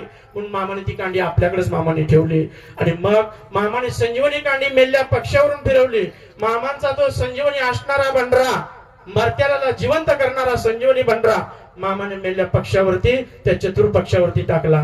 मेलेला पक्षी मामाने वर आकाशाकडे बघितलं. वर आकाशाकडे बघितलं. मेलेलं पक्षी मामाने वर फेकून दिलं. वर जसं मेलेलं पक्षी मामाने फेकून दिलं, काय आश्चर्य मंडळी, मेलेल्या पक्षात चैतन्य आलं, जिवंत झाले. वरच्यावर ते दोन पक्षी पंख हलवत फडफड फडफड करत उडून गेले मंडळी हवेतून. भोसले सरकारने हे दृष्टांत बघितला. बळुमाचं पाय धरलं, पाय सोडना. त्यावेळेस मामा म्हणायचे, अरे पाय सोड. म्हटले भोसले सरकार पाय सोड. भोसले सरकार पाय सोडना. शेवटी भोसले सरकार म्हटले, मामा आजपासून माझा देव बी तूच, आजपासून माझा सद्गुरू बी तूच, आजपासून गुरु बी तूच, माझा मायबाप बी तूच. आजपासून मांसाहार वर्ज्य, आजपासून मांस खाणार नाही, मुक्या प्राण्यांचा जीव घेणार नाही. तेव्हा मामा तुमच्याच हातून माझ्या गळ्यात माळ घाला. मामाने त्याच्या गळ्यात माळ घातली. त्या ठिकाणी विठ्ठल भक्त बनले, मांसाहार सोडला, शिकार सोडले. मग भोसले सरकारांना लग्न होऊन 13 वर्ष झालं, पोटी मुलबाळ नाही, संतती नाही. काय लग्न होऊन 13 वर्ष झालं, पोटी मुलबाळ नाही, संतती नाही. 500 एकर जमिनीचे मालक जमीनदार, परंतु घरात पाळणा आलेला नाही, संतती नाही. त्यावेळेस भोसले सरकार मामांकडं असं एके दिवशी आले असताना, बळू मामा त्या गावात असताना बळूमानं सगळा आपला भक्त परिवार गोळा करून घेतला. सगळा आपला भक्त परिवार गोळा करून घेतला. मामा सर्व भक्तांनी म्हटले, बाबा मला आता इथं बाळंत व्हायचंय, कात टाकायचे, मी जागा शोधले. मामा समाधी काळात समाधी घ्यायचे म्हणत नव्हते, बाळंत व्हायचंय म्हणत होता. बाळंत कोण होतं? महिला प्रसूत होते. तर मामा म्हणायचे, मला बाळंत व्हायचंय, कात टाकायचे. आता कात कोण टाकतं? सर्प, त्याला मरण नाही, ते फक्त अंगावरची निर्जीव कातन सुडी चालतं. तसं मामा जन्मे धनगर परिते शेषाचे अवतार अधिकारी ते सद्गुरू ज्ञानीपूर्ण. मामा शेष अवतार असल्यामुळं मामा म्हणायचे, मला इथं बाळंत व्हायचंय, मला कात टाकायचे, आणि मी ही जागा शोधले. त्यावेळेस मामाने सर्व भक्तांनी सांगितलं, की पंढरीच्या पांडुरंगानं वारुळातून एक दैवी मेंढी उत्पत्ती केलेली. मामानी वयाच्या 74 वर्ष त्या मेंढीचं संगोपन पालन पोषण करून 1250 मेंढराची उत्पत्ती झाली.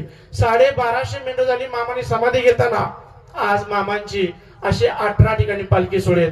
18 ठिकाणी पालखी सोडली. सगळी एकूण एक मेंढर जर मोजली 2 लाख मेंढर, 2 लाख. त्याला मालक नाही, चाकर नाही, धनी नाही, नोकर नाही.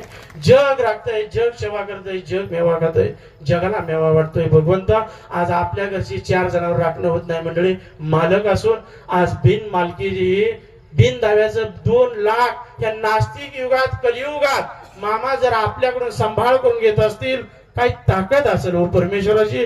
त्या शक्तीचा अजून अंत कुणाला लागला नाही मंडळी. अशा पद्धतीनं मामाने सर्व भक्तांनी सांगितलं, बाबा मला आता बाळंत व्हायचंय, माझ्या माघारी हा ही पंढरीच्या पांडुरंगाची मेंढर आहे, त्या पांडुरंगाचा मी चाकर आहे, वर्षाला मला पांडुरंगाचा 12.5 रुपये पगार मिळतो.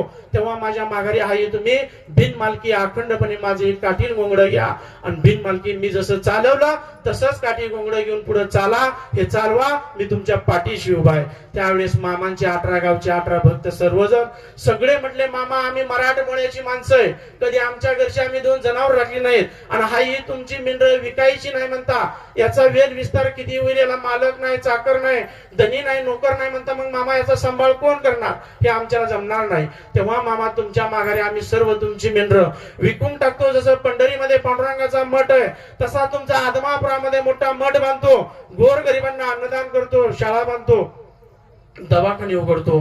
पण हाही सर्व तुमची मेंढर आम्ही विकून टाकतो, आम्हाला हे जमणार नाही, मेल्ला हातीचं मड आमच्याला हे सांभाळता येणार नाही. मामा म्हटले तुम्हाला नका का जमना, पण म्हणले आज माझं घोडा आणि कुत्र माझं मेंढरा कर. काय म्हटले, मी घोड्याकडनं माझ्या कुत्र्याकडनं मेंढरा कोण घेईल. मामांच्या सोबत एक मारुती नावाचा घोडा होता आणि भीमा नावाचं कुत्र होतं. ज्या दिवशी पंधरवाडी एकादश आणि महिन्याची एकादश असल त्या दिवशी मामा दिवस उगवायच्या आत उठायचे आणि जिथं कुठं भीमा नावाचा कुत्रा झोपलेला असल, बसलेला असल, त्या कुत्र्याच्या जवळ मामा जायचे. त्या भीमा नावाच्या कुत्र्याला मामा आज्ञा करायची, म्हणायचे भीम्या आज एकादश आहे बघ, एवढंच फक्त मामा बोलायचे. आणि ते भीमा नावाचं कुत्र या संताची आज्ञा बाळगून एकादशी दिवशी अन्नमुक्त होत होतं कुत्र. आपण माणसं मंडळी बळून आणि हयातभर त्या कुत्र्याकडून एखादं धरून घेतले भीमा नावाच्या. आणि मंडळी मामांचे भक्त होते, शंकाकुर होते. तुमच्या आमच्यासारखे आता प्रत्येकाच्या मनात शंका असते, त्याला मालक नाही म्हणता म्हणजे चालतंय कसं, चालतंय कसं, 5 दिवस फक्त सेवेला या, कळल खरंच याला मालक धनी आहे की नाही. फार मोठी आघात शक्ती आहे, या शक्तीचा अंत अजून जगात कुणी घेऊ शकलं नाही. अशा पद्धतीनं ते भीमा नावाचं कुत्र मामाची आज्ञा बाळगून एखादं धरायचं. पण जे शंकाखोर भक्त असायचे त्यांच्या मनात शंका यायच्या की कुत्र कुठं एखादं धरतं का. मग मामा जरा एकादशी दिवशी तळ सोडून जरा आजूबाजूला काही अंतरावरती गेले की मामांचे शंकाखोर भक्त काय करायचे, खेड्यातील होते निरक्षर अशी भक्त काय करायचे, आदल्या दिवशी ज्या ज्वारीची शिजवलेल्या कन्या किंवा शिळी भाकर ही दुधात काला करायचे आणि मुद्दाम भीमा नावाच्या कुत्र्याच्या समोर नेऊन ठेवायचे. पण कुत्र या संताची आज्ञा बाळगून एकादशी दिवशी अन्नमुक्त झाला असल्यामुळं ठेवलेल्या अन्नाच्या ताटाकडे हुंगून सुद्धा बघत नव्हतं, खायचं सोडावं हुंगून सुद्धा बघत नव्हतं.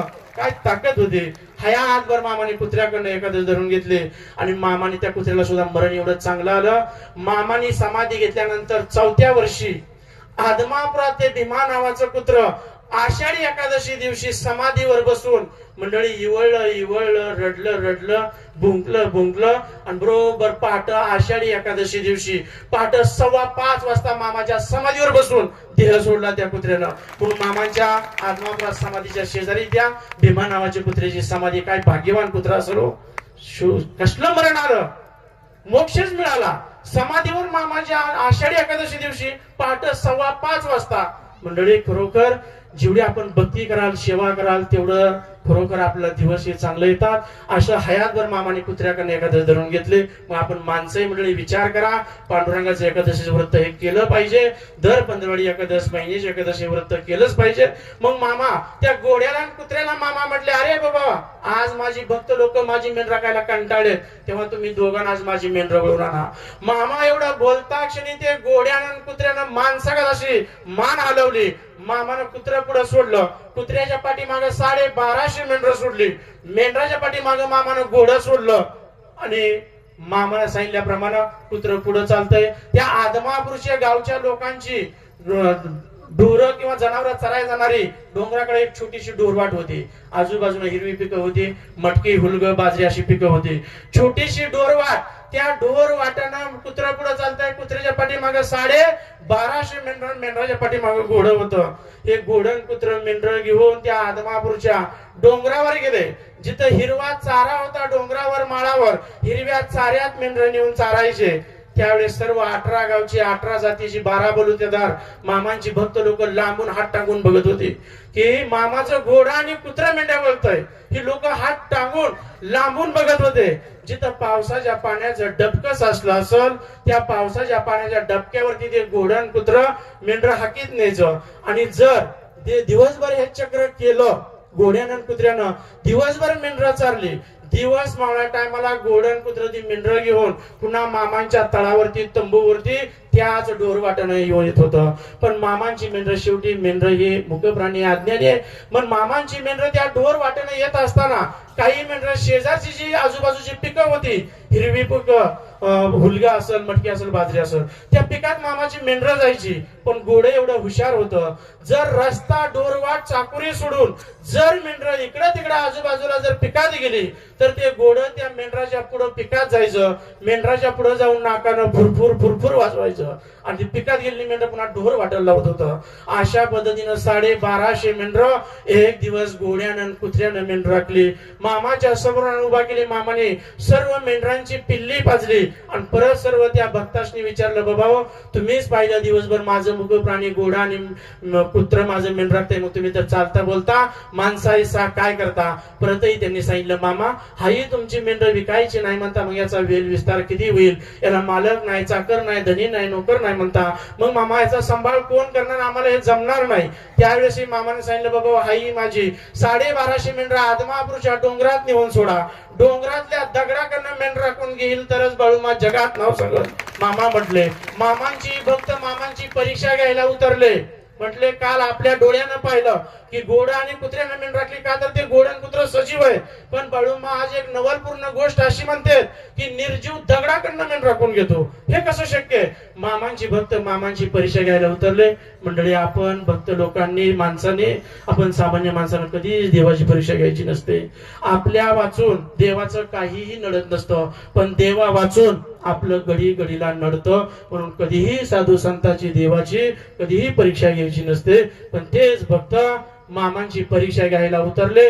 मामांची 1250 मेंढर आदमापूरच्या डोंगरात नेऊन सोडली आणि मामा इकडे तंबूच्या शेजारी घोंगड्यावरती बसलं. मामाच्या तोंडचं वाक्य बाहेर पडलं, आजच्या दिवस म्हणले आदमापूरच्या डोंगरातल्या दगडाकडनं माझी मेंढर राखायची. मामा एवढं बोललं, तोंडचं वाक्य बाहेर पडलं आणि तिकडे आदमापूरच्या डोंगरावर जिथं मामांची मेंढर चरत होती त्या डोंगरातली दगड मामाच्या मेंढरा भावतरी अशी चिंडू टनाटन उड्या मारायला लागली. हे लोकांनी बघितलं. तिथून लोक बळूमाकडे नतमस्तक होत आले. मामाला माफी मागली. मामाला सांगितलं, मामा जोपर्यंत आमच्या सेवा होते तोपर्यंत आम्ही बिनमालकी तुमच्या मेंढरांची सेवा करू. आणि मामाने 4 सप्टेंबर 1966 साली भाग्यवान अशा आदमापुरामध्ये मामाला देह ठेवताना मामा काहीतरी जगाची भविष्यवाणी 350 शब्दाची भविष्यवाणी मामाने केली. मोर कलियुगात काय होणार आहे, कसं घडणार आहे, हे 350 शब्दाची भविष्यवाणी समाधी घेताना मामांच्या मुखातून बाहेर पडली. त्यावेळेस मामाने सांगितलं, उन्हाळ्याचा पावसाळा होईल, पावसाळ्याचा उन्हाळा होईल, धर्माचा पाऊस होईल, धर्माचा पाऊस होईल, भाकरीवरली भाजी आहे सांभाळून खावा. त्यावेळेस मामा सांगितलं, शिवाजी महाराजांचा जय जयकार करा. शिवाजी महाराज पुन्हा कोणाच्या तरी पोटी जन्माला येतील. मी थोरला तू थोरला म्हणू नकोसा. त्यावेळेस मामा म्हणत होते, मी ज्या दिवशी नाही त्या दिवशी या जगातील सर्व हिरवी झाडं एका दिवशी उभ्या उभ्या हिरवी झाडं पेटतील, त्या दिवशी मी या जगात नाही असं समजा. तोपर्यंत मला तुम्ही कुठूनही भक्तीनं श्रद्धेनं हाक मारा, मी तुमच्या टाचाखाली उभा आहे. आणि त्यावेळेस मामा म्हटलं होतं, सत्ता संपत्तीसाठी राजकीय नेते या पक्षातून त्या पक्षात कोलांट्या उड्या मारतील. आज बघतोय मंडळी, सत्ता आणि संपत्तीसाठी राजकीय नेते या पक्षातून त्या पक्षात कोलांट्या उड्या मारते. हे साधू संतांना 1966 साली समाधी घेताना सांगितलं होतं. तर अशा पद्धतीने मामा जगाची भविष्यवाणी, आता सर्व सांगणं शक्य नाही, 350 शब्दाची ती भविष्यवाणी, त्यातला एकही शब्द खोटा नाही झाला, एकही. मामा म्हटलं ते श्रावण महिन्यात गाई गंगेला जातील. आज श्रावण महिना संपला तरी पाऊस नाही. आज गाई गंगेला भीमा नदीला पाण्यावर न्यायची वेळ आली का नाही? जसं केवळ मामा म्हणत होते, डोंगरा एवढं पाप झाले, दुरी एवढं पुण्य शिल्लक आहे आणि दुरीच्या आधारावर हा डोंगर धरलाय. मग विचार करा मंडळी, आपण खरोखर कुठल्या मार्गाने जायचं?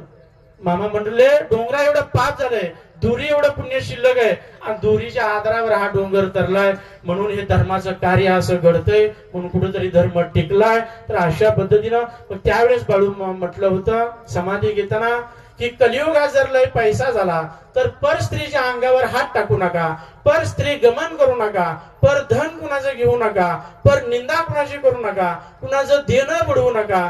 कलियुगा जर लय पैसा झाला तर घरात 5 माणसं जीव घाला, 5 माणसाच्या हातावर पाणी ओतून धर्म करा, अन्नदान करा. ज्या घरामध्ये धर्म घडतो, अन्नदान घडतं, त्या घरामध्ये देव थांबतो. ज्या घरामध्ये पाप कर्म घडतं त्याच्या दारामध्ये यमराजा वाट बघून थांबतो. मग आपण ठरवायचं धर्माच्या मार्गात राहायचं की कर्माच्या मार्गात राहायचं, कुठल्या मार्गाने जायचं. मग मामा म्हणायचे नीतीसारखं फळ नाही, धर्मासारखा लाभ नाही, परोपकारासारखं पुण्य नाही. आणि त्यावेळेस मामा हे बोलत असताना मामा म्हणत होते, जो कोणी करील सेवा तो खाईल पोटभर मेवा, माझा मेवा साऱ्या जगात फिरला पाहिजे. माझी गोरगरीब भक्त माझ्यापर्यंत येणार नाही, पण मी तरी सर्वांच्या पर्यंत जाणार. माझा भंडारा, माझा महाप्रसाद, माझ्या मेंढी या लक्ष्मीचं पाऊल सर्वांच्या शेताला लागणार, उद्धार होणार. तर अशा पद्धतीने बोलत असताना शेवटचं मामाच्या तोंडचं एक वाक्य बाहेर पडलं. ते म्हटलं ते म्हणजे शेवटचं वाक्य असं होतं, विठ्ठल विठ्ठल वेळोवेळा मना, हा सुख सोळा स्वर्गी नाही. एवढं बोलून मामाने 4 सप्टेंबर 1966 साली भाग्यवान अशा आदमापुरामध्ये मामाने देह सोडला. आज मामांना समाधी घेऊन 57 वर्ष पूर्ण झाले. आपल्याला देवापर्यंत जाता आलं नाही, देवाला भक्तिरूपी आपल्यापर्यंत यावं लागलं. साधू संत येथे घरातोची दिवाळी दसरा या सणाप्रमाणे म्हणीप्रमाणे खरोखर आपल्या गावात येऊन आई जगदंबेचा जसा सोहळा दसऱ्याला भरतो, असा सोहळा या ठिकाणी आई जगदंबा मातेच्या शक्तीनं, मामांच्या कृपेनं हा सोहळा घडला. मोठ्या आनंदानं उत्साह पार पडला. थोडस गालबोट लागलं काल, थोडा गर्दी भरपूर असताना थोडं एक मोटरसायकलीचं ताजू आणि करमणवाडी मोटरसायकली थोडी धक्काधुक्की झाली, थोडं आता पायाला इजा झाली. तर तेवढं सोडलं तर खूप मोठ्या आनंदानं उत्साहानं सोहळा पार पाडला. पारणारे सर्व आई जगदंबा मामा आहे, पण तुम्ही सुद्धा आहे. तुम्ही सुद्धा सर्वांनी मिळून हे सोहळा पार पाडला. श्रमदान रूपी सेवा केली, अन्नदान रूपी सेवा केली. लाखानं लोक जीव घातले, लाखो लोकांचं हात धुतलं, लाखो पत्रावळी या ठिकाणी उठल्या. एवढ्या लोकांचं अन्नदान करणं सोपं नाही मंडळी. माझ्या घरी अचानक 4 पाहुणं घेऊन गेलो तर मंडळी सोय होत नाही जेवणाची. घरात तेल आहे तर मीठ नाही, मीठ आहे तर चटणी नाही. पण आज एवढं अचानक आपल्या गावात सप्ताह करायचं म्हटलं तर 1 महिन्यापासून आपण पूर्व तयारी करतो, तरी सुद्धा कुठल्या कुठल्या गोष्टीची कमतरता भासते. परंतु अचानक पालखी सोहळा आला, एवढं भव्य दिव्य मोठं नियोजन केलं मंडळी. असा सोहळा झालाही नाही, होणारही नाही. असा न भूतो न भविष्य असा सोहळा पार पडला. इथून पुढे पुन्हा मामांचा पालखी सोहळा कधी येऊ, 5 वर्षाने येऊ, 10 वर्षाने येऊ, असाच मोठ्या आनंदानं सर्व राशीन ग्रामस्थ, सर्व वाडी वस्तीवरच्या पंचक्रोशीत भक्तांनी सर्वांनी मिटून नाही असंच मामांची सेवा करायचे. कारण मामा म्हणायचे, तुम्ही माझ्याकडे येऊ नका, मी तुमच्याकडे येतो. मग अशा पद्धतीने मामा येणार आहेत. आज सर्वांच्या चेहऱ्यावरती दुःखाचं सावट आहे. त्याला कारण आहे, जसं आपली लेक जर सासरी नांदायला चालली तर काय त्या कुटुंबाची अवस्था होते ही सांगायची गरज नाही. तर असंच उद्या भगवंत आपल्या या जगदंबा नगरीतून, राशीन नगरीतून पुढे जाणार आहे. याच सर्वांना दुःख होतंय, परंतु दुःख मानायचं नाही. देव आपल्या परिसरात आणखी 4 महिने थांबणार आहे. कर्जत तालुक्यामध्ये जमेल तेवढी आपण त्याही ठिकाणी जिथं तळ असेल त्या ठिकाणी येऊन सेवा करा. मामांची भेटी गाठीसाठी येत राहा. कारण मामा म्हणायचे, वर्षातून 12 सण तुम्ही घरी साजरा करता, त्यातला एखादा तरी सण माझ्या समोर येऊन साजरा करा, जेणेकरून माझं मुखतोंड तुम्हाला बघायला मिळेल, तुमची मुखतोंड मला बघायला मिळतील. तर अशा पद्धतीने ज्यावेळेस तुम्हाला मामांची आठवण होईल त्यावेळेस आवर्जून मामांच्या पालखीवर या. मामांना डोळं भरून बघा, मामांचं दर्शन घेऊन पावन व्हा, आशीर्वाद घ्या, मामांचा प्रसाद खाऊन यायचं, पण मामाला विसरायचं नाही. तर अशा पद्धतीनं आता कितीही बोललं तरी मंडळी तुम्हाला बी ऐकायला वाटतंय, मला बी सांगायचं वाटतंय. परंतु आज शेवट दिवस आहे.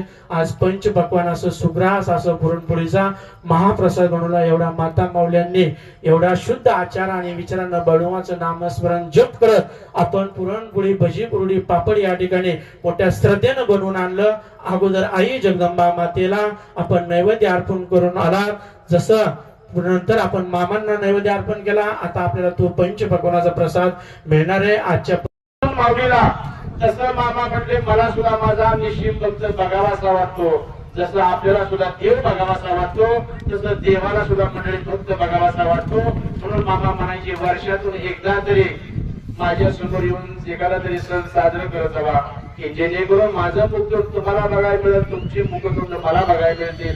मामा एवढं बोललं आणि शंकर सरनाईक मामा सदैव त्या शंकर सरनाईकाची आठवण करायचे.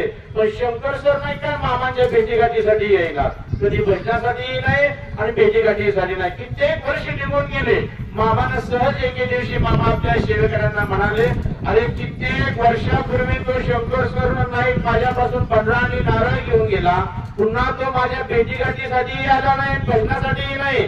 तेव्हा म्हटले तुमच्यात कुणीतरी एक जण माझा सांगोवा घेऊन शंकर सरनाईकाला तेवढं सांगोवा द्या आणि भेटीगाठीसाठी तळावरती बोलवून घेऊन या. मामांचा सेवेकरी मामांचा निरोप घेऊन शंकर सरनाईकाच्या घरी शंकर संकेश्वर गावात गेला. शंकर सरनाईकाच्या घरी गेला आणि सांगितलं, शंकर सरनाईक साहेब. मामाचा सेवेकरी सुद्धा बोलण्यात हुशार होता. त्यानं काय उपमा दिली, शंकर सरनाईक साहेब, आमच्या देव बाळू मामानं तुम्हाला तळावरती भेटीगाठीसाठी बोलावलंय. आता ज्यांच्या आशीर्वादानं आम्हा इज्जत कमवली होती शंकर सरनाईकानं, आणि तोच शंकर सरनाईक या परमेश्वराला विसरून गेला होता. तो शंकर सरनाईक काय म्हटला, अरे मला तुझा बाळू मामा मला काय देतो, केवळ रात्रभर भजन करून घेतो, सकाळी नुसता 15 आणि नारळ देतो.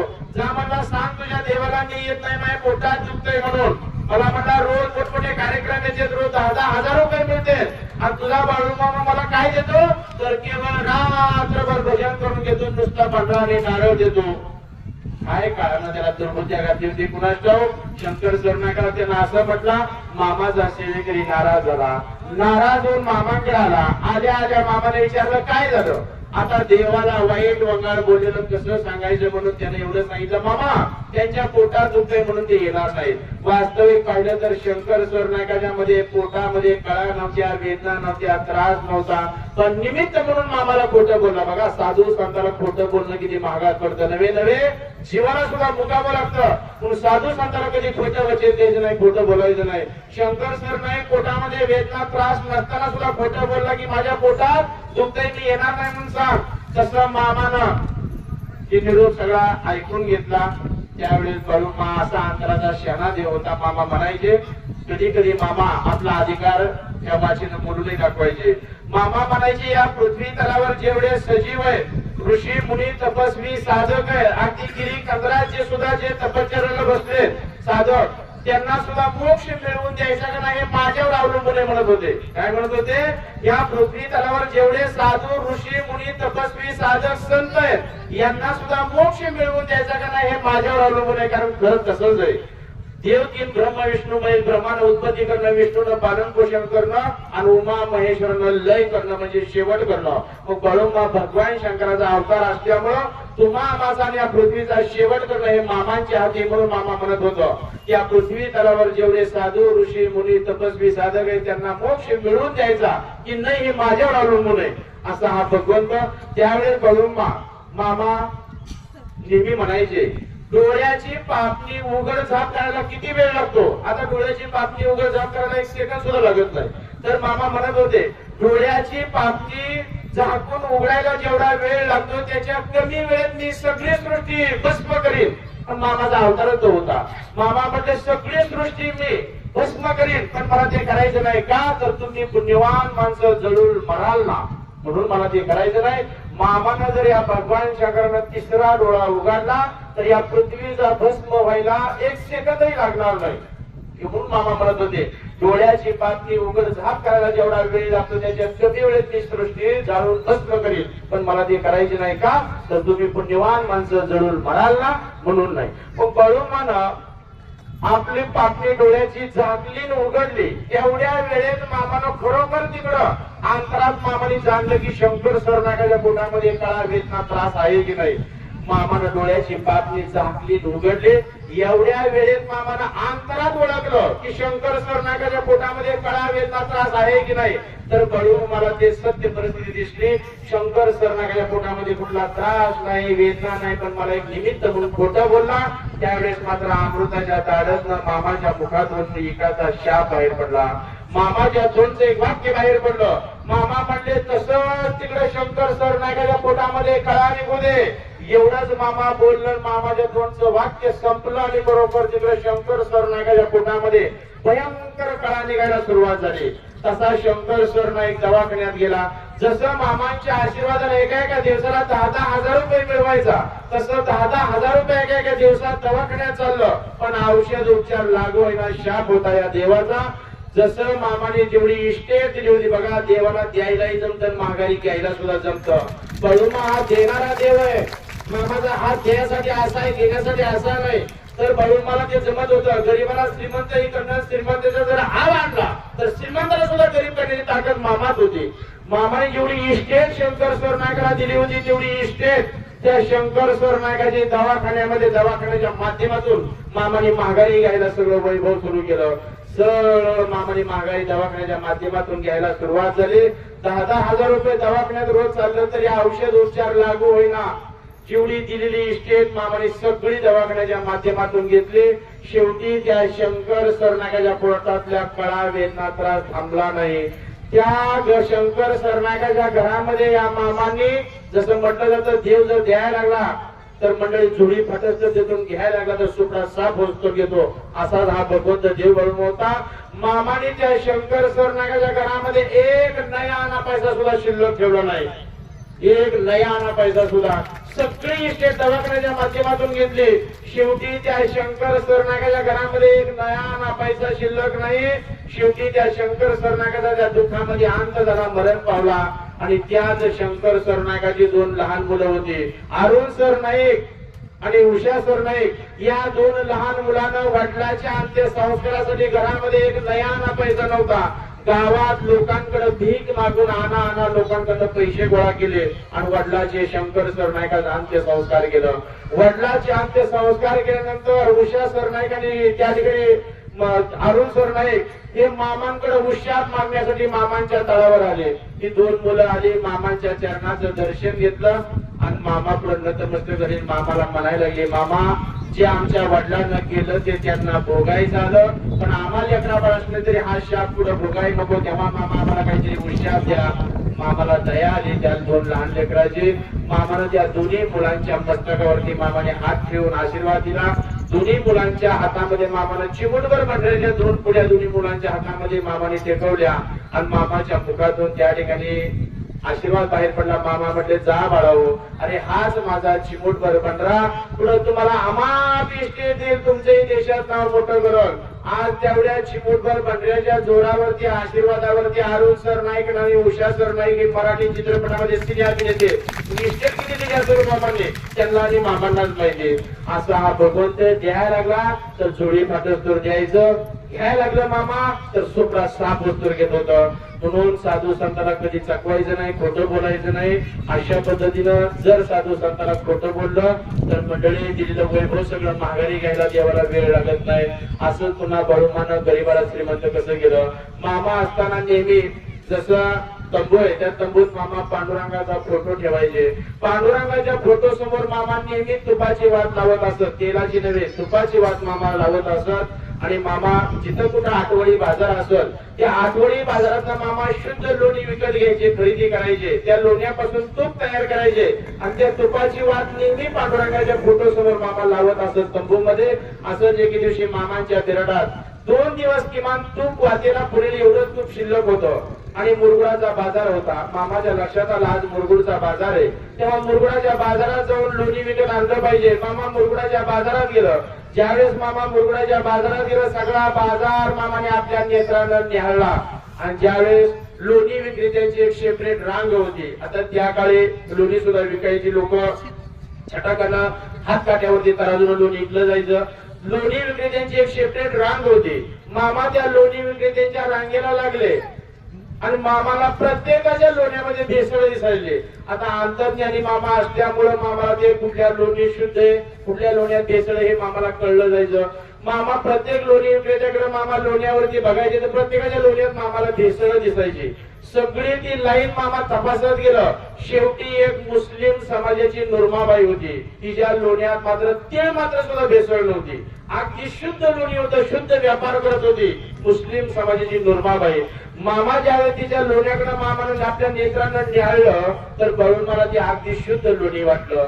आता त्या नूरमाबाईचा आणि मामाचा कधी ओळख नाही, परिचय नाही, दोघांना एकमेकाला परिचय नसताना सुद्धा मामानं अंतरात नूरमाबाईचं नाव जाणलं. मामा म्हणलं, अगं नूरमाबाई, माझ्या नेत्रानं सगळा मुरगुडाचा बाजार न्याला, पण प्रत्येकाच्या लोण्यात भेसळ आहे, तुझ्या लोण्यात मात्र भेसळ नाही.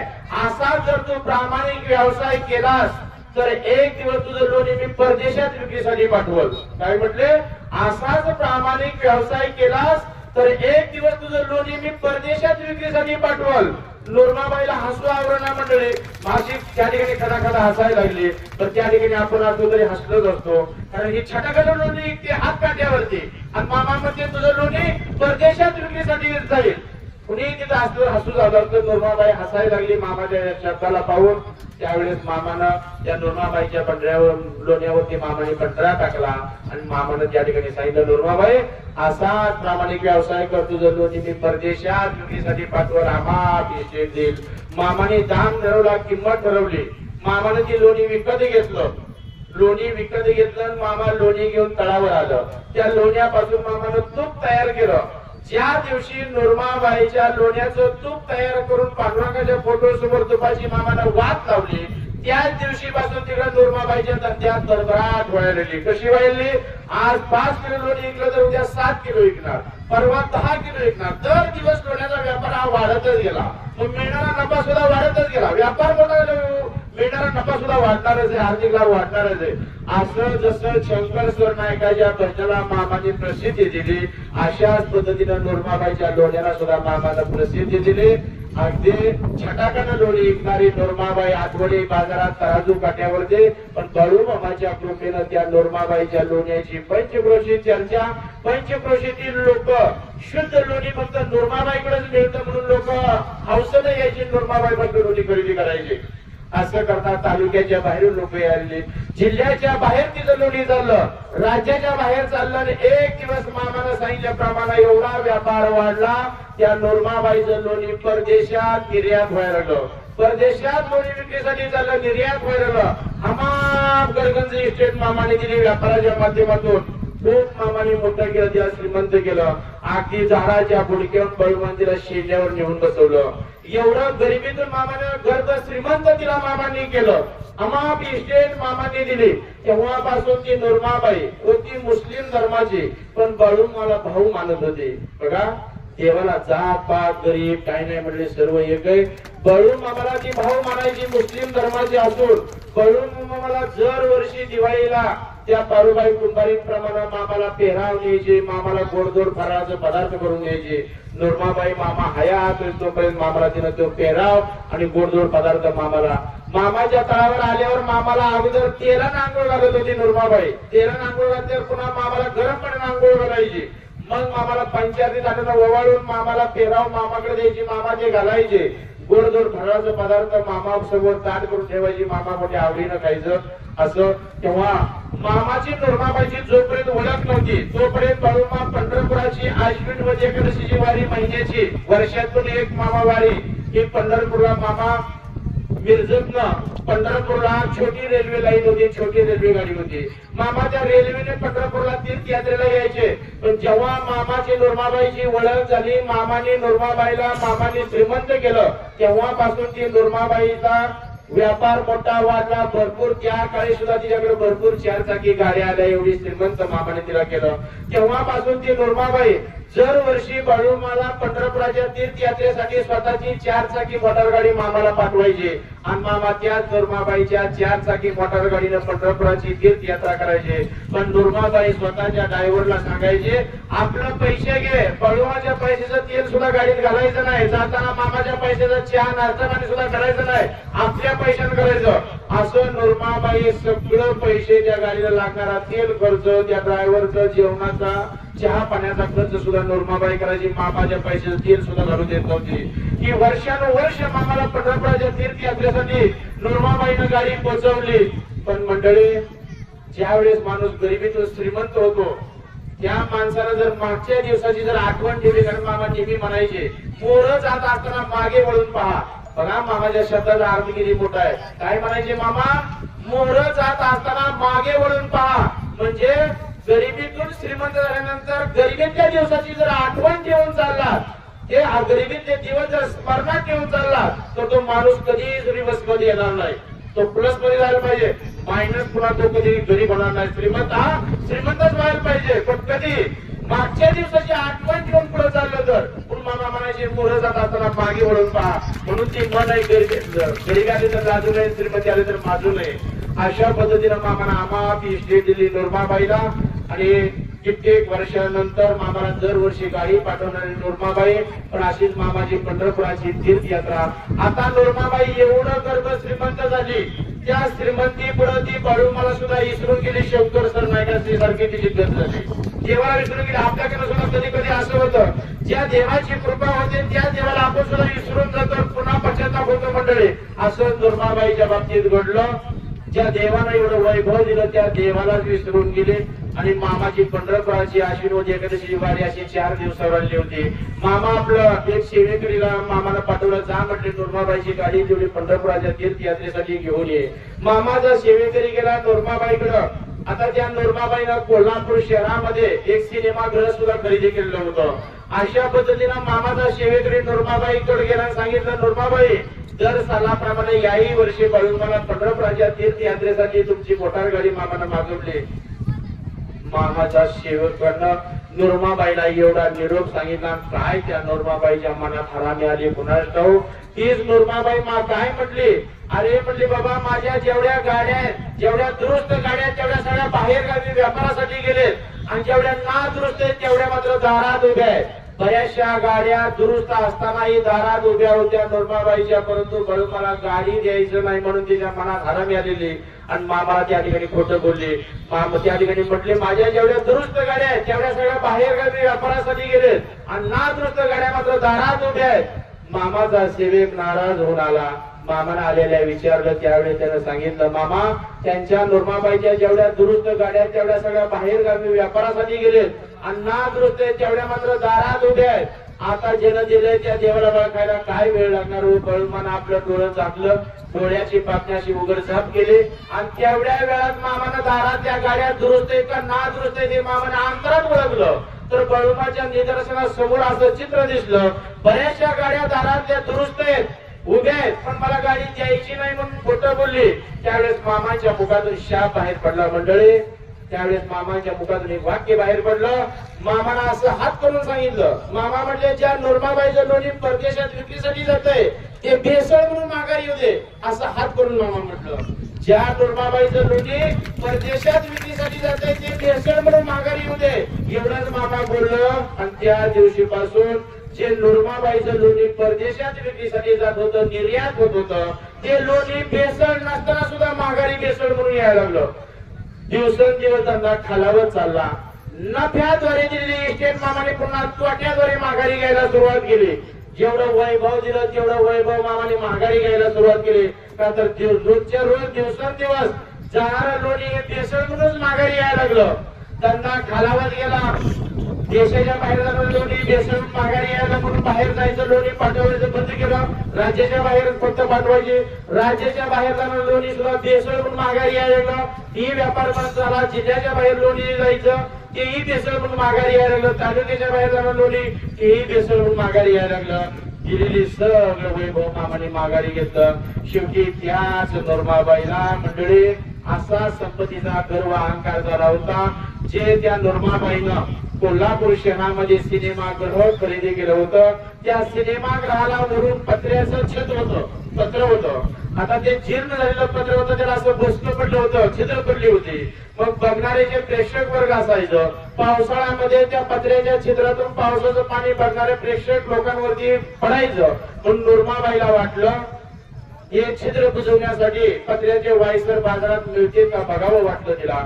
तिनं पत्र्याचे वायसर बाजारामध्ये बघितलं, पण तिला पत्र्याचे वायसरच बाजारात मिळले नाही ते छिद्र बुजवण्यासाठी. तेव्हा नोरमाबाईच्या घरामध्ये ते तांब्याचे पैसे होतात, ते पैसे आम्हाला नाही बघायला मिळालं. वडील जरी आजोबा मंडळींनी बघायला मिळालं असतील, त्यांनी ते चलनात वापरलं सुद्धा असं. ते तांब्याचं पैसे होतं, त्याला मधोमध छिद्र होतं, खेळा जाईल असं छिद्र होतं, असं तांब्याचं पैसे आम्हा पैसे नुरमाबाईकडे होतं. मग नुरमाबाईला वाटलं पत्र्याचं पाय वायसर बाजारात मिळले नाही, मग आपल्या घरात एवढे पैसे शिल्लक आहेत तांब्याचे पैसे, त्याला मधोमध छिद्र आहे, मग हे जर पैसे आपण वायसर समजून जर त्या पत्र्यावरती मारलं तर काय बिघडल, बघा पैशाचा उत्मा केल्यानंतर काय होतं. अशा पद्धतीनं जर पैशाचा गर्व अहंकार केला, उत्माद केला तर मंडळी मोर्च्या दारान लक्ष्मी तीन मागच्या दारान निघून जाते. घरात पैसा अडका टिकून राहत नाही, लक्ष्मी नांदत नाही.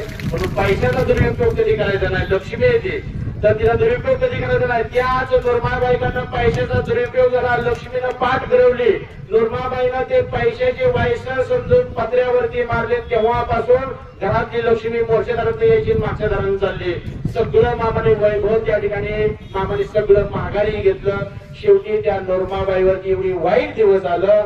जसं पहिला हात काट्यावरती तराजून छटाकन निकल बसायची, पुन्हा त्याच कुरगुडाच्या बाजारात हात काट्यावरती छटाकन लोणी विकत बसायची ज्यावेळी वेळ आली. कसला देव असेल, किती श्रीमंत केलं होतं, सर्व श्रीमंत केलं होतं, पण दुरुपयोग केला पैशाचा. मामाला खोटं बोलले तर बाळूमानं सगळं वैभव घेतलं. म्हणून मंडळी बाळूमा हा देणारा देव आहे आणि घेणारा सुद्धा देव आहे. बाळूमाकडं मामाला देताना शब्द सुद्धा जपून द्यायचा. मामाकडे येताना अनन्य भावानं शरण मामाला यायचं, वाकून मामाकडे यायचं, लवून मामाकडे यायचं, नम्र होऊन यायचं. अशा पद्धतीने हा देव राहिलं चरित्र. उद्या पाहू आरतीला वेळ होतो. आपण सर्वांनी अगोदर मामांची गोड अशी आरती करूया. आरती झाल्यानंतर प्रसाद होईल, प्रसाद